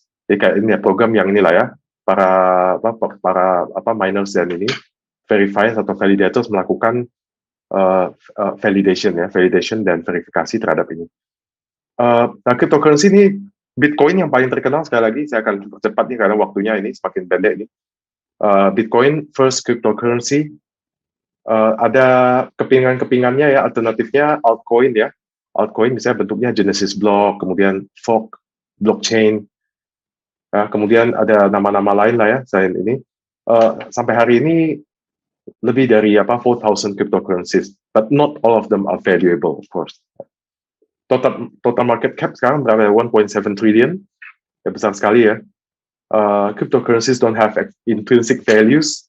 Ada benarnya ya, ini sebenarnya fiat money dalam bentuk lain ya, dalam bentuk teknologi gitu. Tidak ada yang menjamin, tidak ada itu.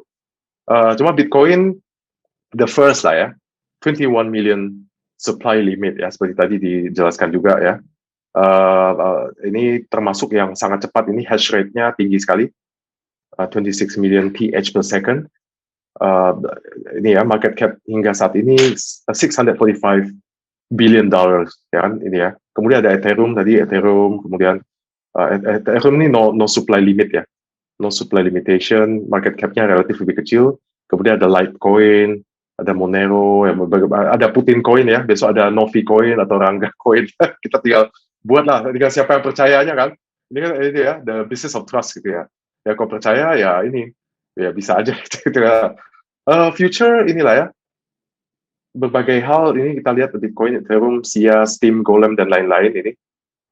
Kemudian ini berbagai isu ya, isu tentang risiko, volatility and fluctuation, kemudian cyber theft ya kan, kemudian possible fraud pasti ya, namanya juga ini kan penggunaan teknologi gitu.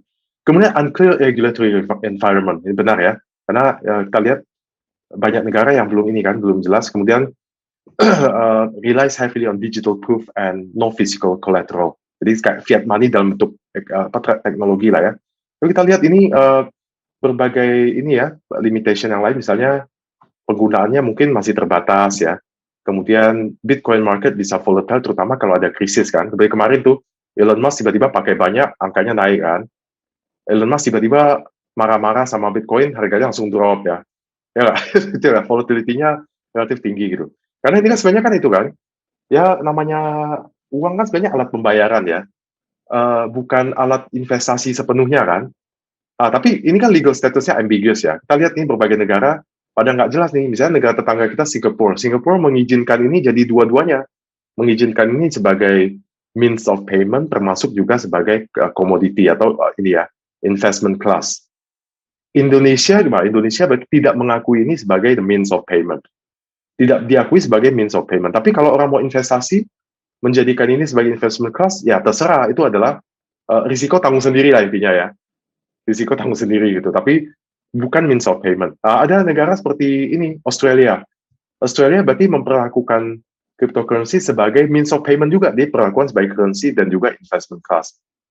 European Union hanya memperlakukan ini sebagai sebagai commodity, berarti sebagai investment class saja, bukan sebagai official means of payment. Jadi berbagai negara ini makanya legal status itu ya tidak jelas ya.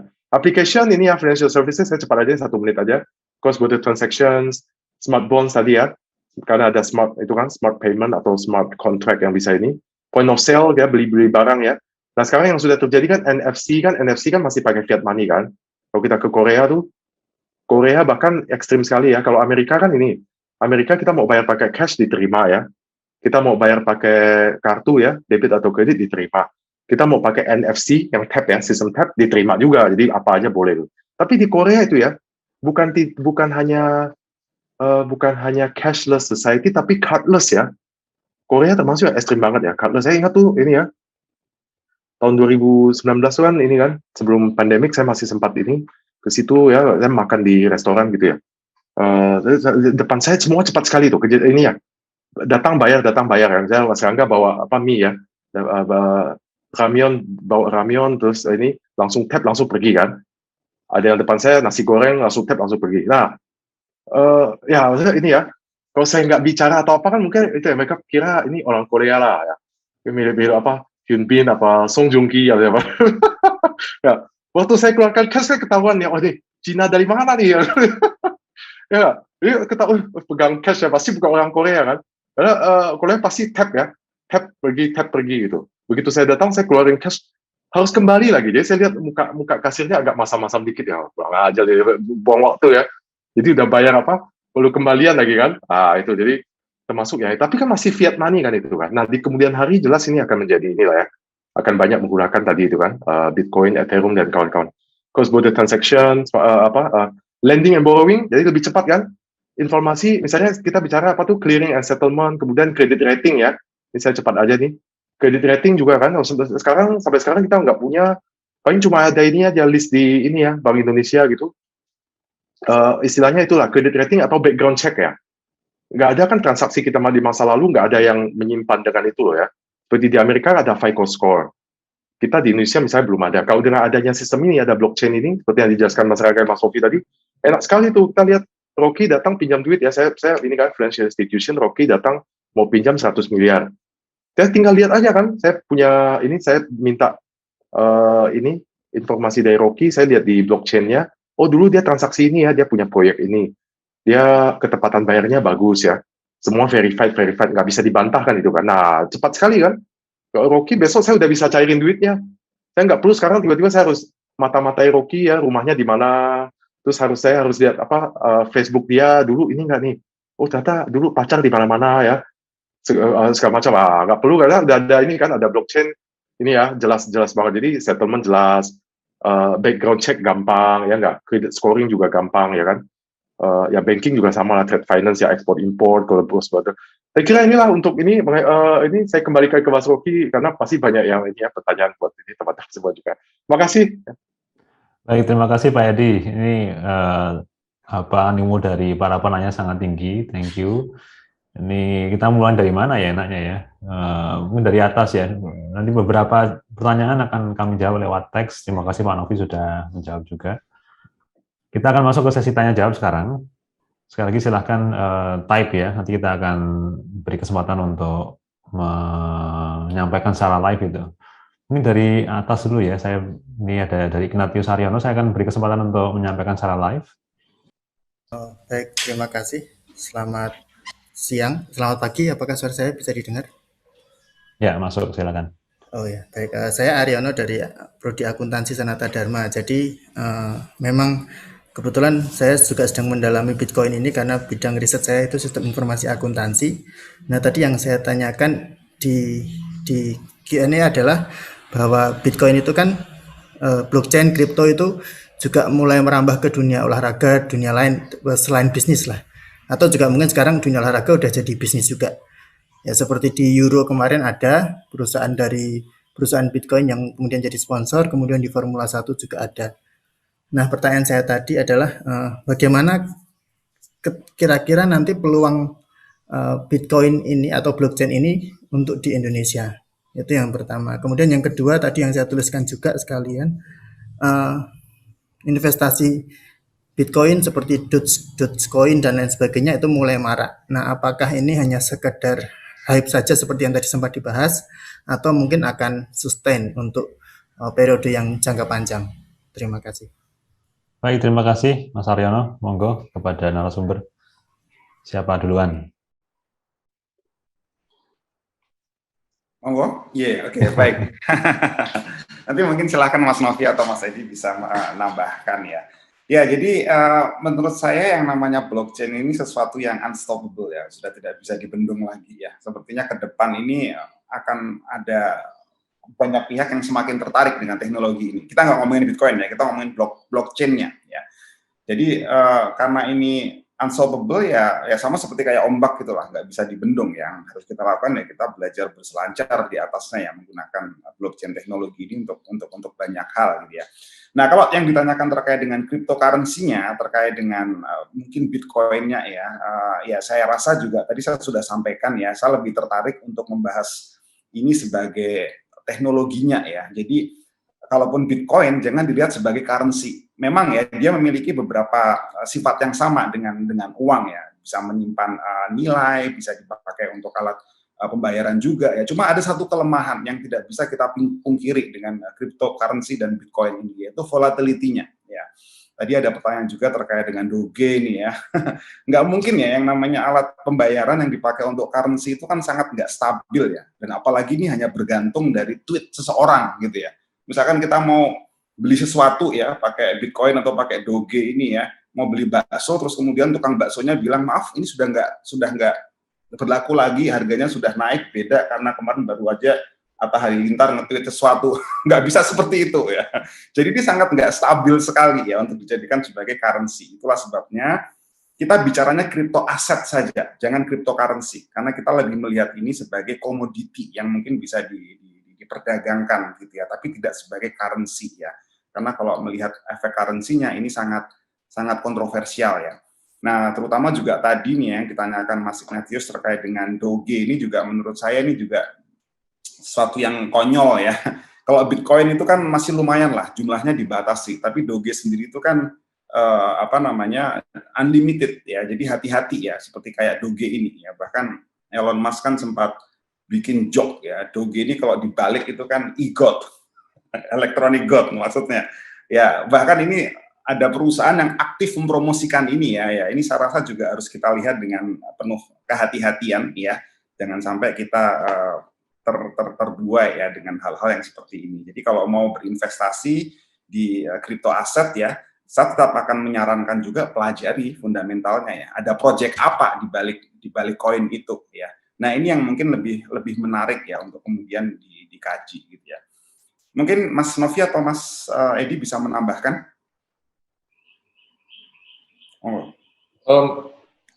Kalau saya sih blockchain itu akan bermanfaat ya, atau akan keluar potensi terbaiknya ketika kita punya multiple parties, different parties, banyak pihak yang berbeda, kemudian tidak ada trust di antara kita semua karena kita saling tidak kenal atau kita mungkin punya kepentingan yang berbeda. Kemudian yang ketiga adalah kita tidak ingin ada centralized organization, centralized authority. Kalau 3 syarat itu terpenuhi, maka mau di olahraga, mau di pendidikan, mau di pemerintahan, semuanya bisa diterapkan blockchain.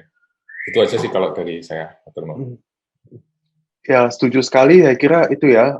Ini ya tidak bisa dihindari. Setuju dengan Mas Rangga tuh, karena semua bidang kehidupan pada akhirnya akan menggunakan blockchain teknologi ya kan. Yang paling awal mungkin kita lihat di financial institution, kemudian itu termasuk banking, insurance, kemudian capital market, mutual fund, ya kan, pension fund, inilah ya, financial institution. Kemudian juga healthcare, jelas ya, healthcare ini blockchain, kesehatan ya, rumah sakit lah, kemudian pasien segala macam.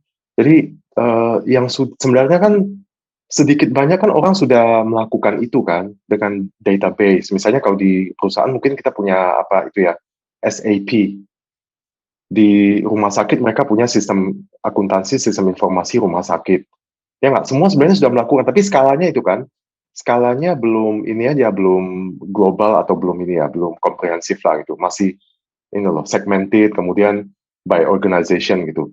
Nah, dengan adanya blockchain ini semua akan menjadi decentralized, tapi komprehensif gitu kan, menjadi public public blockchain atau menjadi hybrid blockchain. Dari sebut juga dunia olahraga, jelas ya, dunia olahraga kita akan menghindari berbagai macam penyalahgunaan itu ya, kontra ya. Kemudian juga mungkin di dunia olahraga banyak yang berkait dengan betting atau gambling lah ya. Gambling atau kan sekarang banyak banget ini kan perusahaan-perusahaan yang mungkin illegal gambling atau apa. Dengan adanya blockchain nanti kelihatan tuh. Kayak ini ya di dunia, besok Italia lawan Italia lawan Belgia. Italia kasih 1/4 bola. Plus atas berapa, plus bawah berapa. Dengan adanya blockchain semua orang bisa melihat kayak capital market itu. Nggak bisa dibantah ya. Oh, ini ada bandar yang mencoba itu ya, menipu ya. Nipu-nipu kita kasih terms yang berbeda dengan itu loh, dengan the world terms gitu. Dapat inilah arbitrage dan segala macam. Kemudian voting juga kan, voting ya. Pemilihan itu kan, voting apapun lah ya, vote pilkada lah, pemilihan itu semua ini kan bisa dengan blockchain akan sangat membantu tuh, education jelas ya. Ya, dia semua bidang kehidupan lah ya, bidang kehidupannya. Tadi yang isu itu aja, isu kalau Bitcoin kan itu adalah sebuah paket itu ya, paket means of payment yang menyertai sistem blockchain kan. Jadi backbone-nya kan blockchain tuh. Jadi yang sudah dilakukan banyak orang sekarang adalah sistem yang menyerupai sebuah databases ya, menyerupai databases blockchain dalam artian mini lah atau private blockchain, tapi masih fiat money ya kan, atau bentuk pembayaran itu aja. Jadi pada akhirnya semua orang akan menggunakan ini lah intinya di berbagai bidang. Lebih banyak sisi positifnya lah ya. Namanya sebuah teknologi atau sistem kan pasti itu ya, ada negatifnya, ada positifnya. Nah, blockchain ini menurut kita lebih banyak positifnya lah, sehingga research juga semakin ini kan. Nah, saya setuju juga dengan ini Mas Oki, Mas Rangga tadi, memang sudah saatnya UGM ini punya ini ya, punya bidang studi khusus nih, entah itu program studi atau pusat kajian ya, bidang ini, digital technology gitu ya, termasuk dalamnya adalah blockchain, karena ini sesuatu yang bukan lagi competitive advantage, tapi suatu keharusan ya.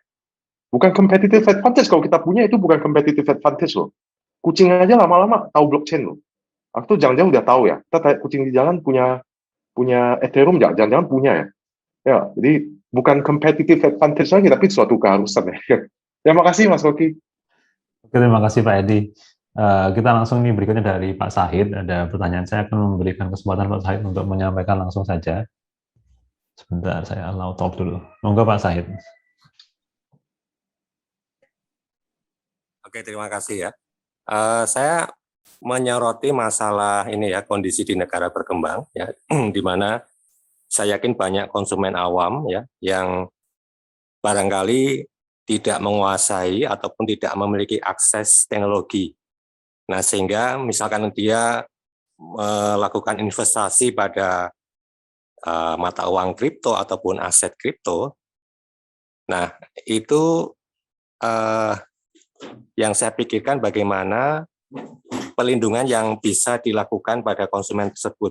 Apakah itu bisa dilakukan oleh sistem blockchain itu sendiri secara autonomous atau memang juga perlu intervensi pemerintah yang mungkin juga tidak mudah karena ini kan sistem yang mandiri. Demikian tanya saya. Terima kasih. Terima kasih Pak Sahid. Monggo mungkin dari Mas Novi dulu. Ini yang lebih kompeten mungkin Pak Edi Jun ya. Oke. Kalau dari saya, blockchain itu, teknologi blockchain, distributed ledger technology itu mendorong perubahan paradigma. Yang pertama adalah bahwa kalau dulu ada central organization yang mengatur, menjadi pamong, menjadi induk, menjadi ibu bagi segala aktivitas yang ada di dalamnya, sekarang semua itu menjadi otonomus tadi yang disampaikan oleh Pak Sahid. Kemudian sifatnya bukan lagi centralized regulation, tapi peer regulation dan self-regulation yang dititipkan dalam algoritma. Jadi kalau misalnya kita berempat, berlima ini membuat satu blockchain, kemudian salah satu dari kita mau one prestasi begitu atau melakukan malpraktik, ya nanti akan dihukum by system dengan misalnya dananya dikurangi atau dikenakan bunga, penalti, dan seterusnya. Jadi perubahan paradigma yang pertama ada di sana, dari centralized regulation ke deregulation atau self-regulation yang dititipkan ke dalam algoritma blockchain. Kemudian yang kedua, perubahan paradigmanya adalah bahwa dulu induk atau centralized organization itu mungkin bisa menjadi pamong, menjadi pelindung, bisa menjadi ibu bagi anggota yang ada di dalamnya. Kalau sekarang kita harus rely on diri kita sendiri gitu. Jadi kita harus punya semacam self defense mechanism gitu. Seperti tadi yang saya contohkan, kalau dulu kita atau sekarang kita punya kartu kreditnya hilang gitu, kita tinggal telepon ke bank minta tolong ditutup, kemudian minta tolong dikirimkan kartu yang baru. Dengan cryptocurrency ini tidak bisa dilakukan ya. Kalau Anda kehilangan password, kehilangan private key-nya, ya sudah, uangnya akan hilang gitu. Anda tidak bisa mengakses lagi uang yang Anda miliki di dalam blockchain gitu. Jadi dua paradigma itu kalau yang saya soroti. Baik, silakan Pak Edi mungkin atau Pak Rangga terkait dengan perlindungan konsumen seperti apa, bisa nggak ya? Gitu. Ya, matur nuwun Pak Said. Ini seharusnya Pak Said juga kita undang juga nih ya sebagai narasumber, karena kan kita juga perlu dari perspektif marketing juga ya. Jadi bicara perlindungan konsumen Pak Said ya, selama ini kan kita lebih banyak mengandalkan pada entitas pihak ketiga ya, ada YLKI gitu, mungkin juga ada KPPU gitu ya. Jadi dalam sistem yang trustless tadi ini tentu saja perlindungan konsumen ini menjadi tidak relevan lagi, karena dalam hal ini konsumen bisa langsung bertransaksi tanpa harus ada kekhawatiran ada sengketa itu loh. Jadi gampangnya mungkin seperti ini ya, seperti ketika saya misalkan menulis buku, kadang itu kan saya nggak tahu ya penerbit itu sebetulnya sudah nyetak berapa yang terjual, kita cuma terima laporan yang itu tidak terbuka dan lain sebagainya gitu ya. Nah, jadi dengan adanya teknologi blockchain ini malah sebetulnya membuka kesempatan ya para UMKM terutama pekerja seni dan lain sebagainya itu langsung bisa bertransaksi ya, tanpa harus melewati jasa pihak ketiga ini yang kita nggak tahu dia bisa dipercaya atau tidak gitu loh. Jadi ini mungkin salah satu potensi yang tadi juga sudah saya sampaikan ya. Dan tentu saja juga bagaimana nanti peran pemerintah dan lain sebagainya ini kemudian juga nanti bisa kita lihat lagi ya, karena memang kalau dari blockchain-nya sendiri ini immutable ya, tidak bisa dimanipulasi ya. Tapi kalau kita bicara transaksinya sendiri, transaksi itu kan di pasar, yang namanya pasar tuh banyak copet, banyak jambret dan sebagainya itu masih aja mungkin terjadi ya. Dan ini mungkin di sini peran pemerintah yang nanti juga harus lebih ketat ya. Makanya kalau kita lihat di banyak sekali bursa ya kan masih mempersyaratkan adanya KYC juga ya, salah satunya know your customer itu ya. Dan dengan adanya blockchain misalnya ya, proses KYC ini know your customer juga tentunya pasti akan lebih mudah ya. Karena nanti akan ada data yang terpusat ya, terkait dengan identitas customer itu yang bisa dipakai oleh semua bank, sehingga kemudian konsumen nggak perlu harus bolak-balik ya melakukan verifikasi ya. Kita bayangkan sekarang Pak Syahid, misalkan verifikasi kan kita menggunakan KTP itu ya, lalu kemudian kita diminta selfie KYC-nya ya. Dan kemarin saya menemukan ada kasus juga ternyata itu diperjualbelikan. Jadi data itu bocor. Nah ini kan kalau kayak gini kan jadi bahaya juga bagi konsumen gitu ya. Siapa yang akan melindungi ya? Dengan adanya blockchain, kekhawatiran seperti ini mestinya sudah tidak perlu terjadi lagi gitu ya. Mungkin begitu Pak Syahid, mudah-mudahan cukup menjawab. Monggo Mas Edi, mungkin ada yang mau ditambahkan. Bisa di-unmute dulu Pak Edi, masih ke-mute. Iya, makasih Pak Syahid nih. Pak Syahid ini salah satu dosen idola saya ya. Salah satu yang paling visioner dan paling inovatif juga ini. Saya kira tadi menambahkan Mas Novi dan Mas Rangga, saya kira setuju sekali ya bahwa di berbagai negara berkembang ini kan financial literacy-nya mungkin belum seoptimal yang kita mau gitu. Kalau misalnya dalam konteks di Indonesia, saya kira inilah perannya OJK ya terutama ya, karena OJK kan memainkan peranan itu ya. Pengaturan, kemudian pengawasan, perizinan, dan EPK. EPK itu ada edukasi dan perlindungan konsumen gitu. Jadi memang inilah tugas-tugas itu bersama gitu ya, sehingga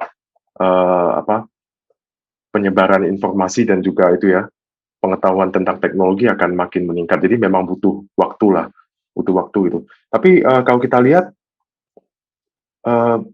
bahkan di negara berkembang itu ya, seperti di Indonesia, penetration untuk teknologi kan relatif tinggi itu. Jadi kalau kita lihat jumlah pemakai HP gitu, bahkan rasionya lebih dari 1 ya. Jadi jumlah penduduk misalnya 270 juta, mungkin pengguna nomornya lebih dari itu gitu ya. Saya nggak tahu statistik terbaru gitu, tapi Indonesia termasuk yang sangat teknologi savvy gitu. Tapi memang belum merata sepenuhnya. Mungkin di daerah tertentu sangat itu ya, tingkat savvy-nya tinggi sekali. Di daerah lain mungkin tidak terlalu, sehingga belum merata lah gitu. Saya kira itu salah satu tantangan yang menjadi ini syarat implementasi inilah ya, implementasi blockchain juga dengan crypto assets atau cryptocurrencies yang kita bisa gunakan, karena kita tahu bahwa ini ya prinsip ini kan prinsip ekonomi kan itu ya, semakin banyak mata mengamati sesuatu, maka nilainya itu akan semakin logis dan reasonable gitu. Jadi misalnya kalau kita tanya kenapa harga HP, harga laptop makin lama makin murah ya, relatif makin murah dengan teknologi yang makin tinggi, karena semakin banyak orang mengamati itu kan. Jadi demand dan supply-nya otomatis itu ya. Kalau ini harga saham kan juga gitu ya, ada saham-saham tertentu yang kita tahu harganya logis sekali, sangat mendekati intrinsic value atau fundamental value-nya. Tapi ada saham-saham yang jarang diamati orang, harganya itu ya jauh dari itu ya, dia tiba-tiba meroket, kemudian tiba-tiba jatuh, relatif mudah kita sebut digoreng lah gitu ya. Sama juga kan seperti hal-hal seperti ini, kalau semakin banyak mata, semakin banyak individual yang menggunakan blockchain, kemudian menggunakan transaksi dengan kripto dan sejenis ini, maka otomatis itu ya, masing-masing orang akan melakukan research kan. Masing-masing organisasi akan melakukan research. Harga yang terbentuk, demand dan supply-nya juga akan lebih reasonable. Tapi semakin sedikit orang mengamati ini, semakin inilah ya, semakin susah diprediksi, semakin tidak stabil, seperti yang disampaikan Mas Rangga juga kan, menjadi semakin volatile atau unstable. Kira-kira begitu aja saya tambahkan. Makasih, Mas Koki. Baik, terima kasih Pak Edi. Ini pertanyaan masih banyak dan kita mungkin nggak bisa dapat semuanya ya. Ini mungkin akan sebagian pertanyaan akan kita alihkan lewat grup saja. Saya sudah copy paste pertanyaannya. Kita akan ada satu pertanyaan terakhir ya, nggak apa ya. Silahkan Saudara Rizky. Baik, terima kasih atas kesempatannya Pak Rocky. Selamat siang Pak Edi, Pak Novi, Pak Rangga. Sebenarnya yang pengen dipertanyain tadi terkait sama CBDC sih Pak. Dari pertanyaan saya tadi kan CBDC itu udah dikembangin sama Cina udah lama sebelum dia nge-ban yang kemarin kasus terakhir itu Pak. Nah kemudian kan kemarin pada saat di Februari itu Bank Indonesia juga dia bilang mau mengembangkan CBDC juga, entah melalui sistem yang hybrid ataupun yang non-hybrid seperti itu. Nah, kalau misalnya CBDC dilakukan oleh Bank Indonesia sendiri, itu nanti akan hilang nggak sih Pak unsur desentralisasinya itu? Sebetulnya pertanyaannya seperti itu sih Pak, kalau dari saya sendiri.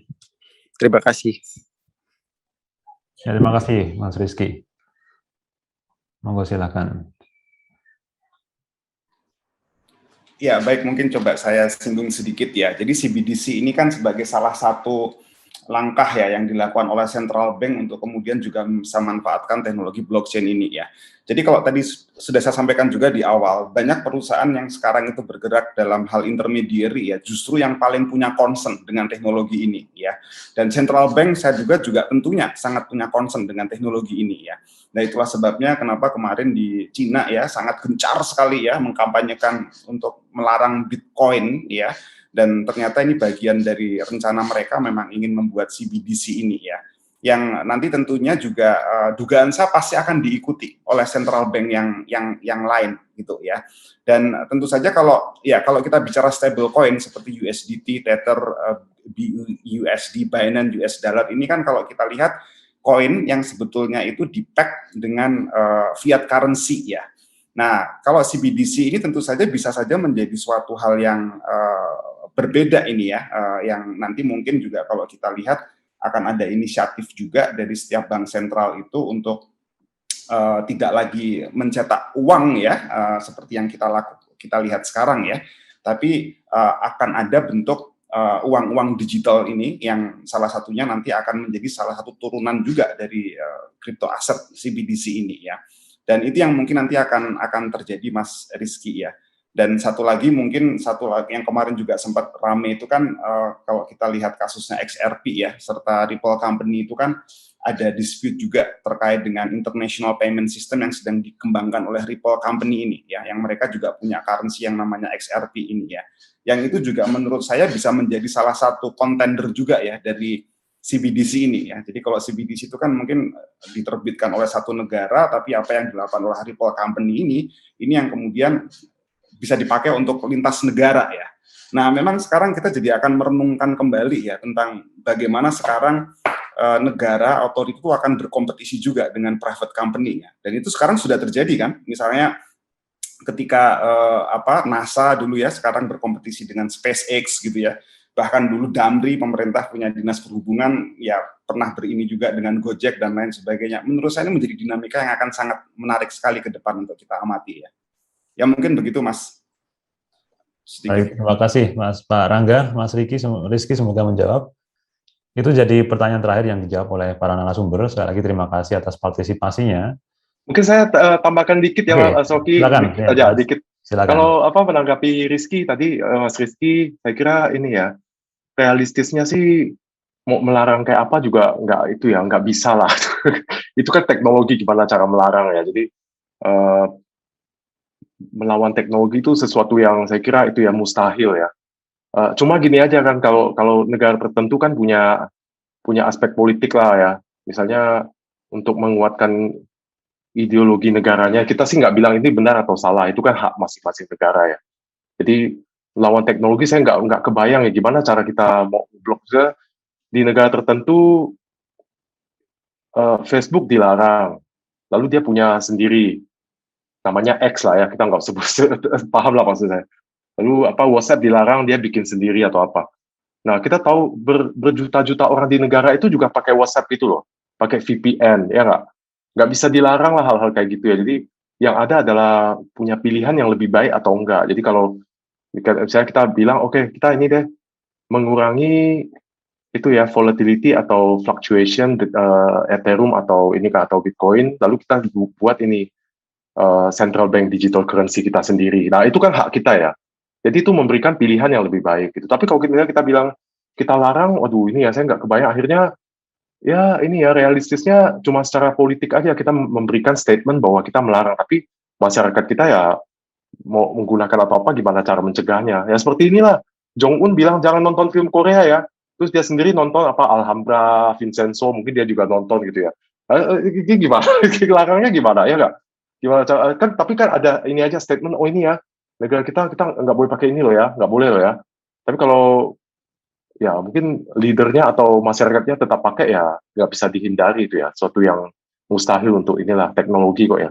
Jadi maksud saya adalah inilah ya, kalau kita merasa sesuatu itu tidak ini ya, tidak aman ya, tidak sepenuhnya stabil atau ini volatility-nya terlalu ini ya, terlalu dahsyat atau apa, berarti kita perlu memberikan alternatif yang baik gitu ya. Oh, blockchain-nya kan ini ya, backbone-nya kan bagus nih. Bagaimana kalau kita gunakan CBDC punya kita atau apa, itu kan hak kita ya untuk membuat alternatif yang lebih baik. Tapi kalau melarang atau apa, saya kira nggak efektif lah. Saya kira gitu. Terima kasih. Baik, terima kasih Pak Edi. Menjadi renungable ya, kalau tadi tidak hanya immutable, tapi juga renungable. Jadi yang kita renungkan adalah, oke, blockchain itu adalah sebagai jawaban, tapi pertanyaannya apa gitu. Jangan-jangan ini kayak kita sindrom mainan baru ya, dapat mainan baru kita semua pakai blockchain semuanya gitu kan. Mungkin belum pas juga. Nah, ini yang jadi mestinya kita di akhir ini menimbulkan banyak pertanyaan gitu kan. Nah, kita akan bisa kupas bersama-sama. Tadi ada grup yang bisa teman-teman ikuti, Bapak Ibu semua ikuti. Di sana kita akan belajar bareng lah. Kita akan mengupas berbagai hal tentang blockchain dan crypto aset ya. Baik, terima kasih. Sudah sampai kita ke penghujung acara, sudah lebih 9 menit. Sekali lagi terima kasih atas partisipasi Bapak Ibu semua, rekan-rekan. Saya akhiri, terima kasih semuanya kepada Pak Rangga, kepada Pak Novi Iman, kepada Pak Edi atas kesempatannya. Tadi salah satu testimoni dari peserta adalah semuanya daging nih gitu ya. Jadi memang sangat luar biasa. Daging semua. Oke. Terima kasih, saya akhiri. Assalamualaikum warahmatullahi wabarakatuh. Salam sehat untuk semuanya. Waalaikumsalam. Makasih. Mari, Terima kasih. Terima kasih. Terima kasih, Pak.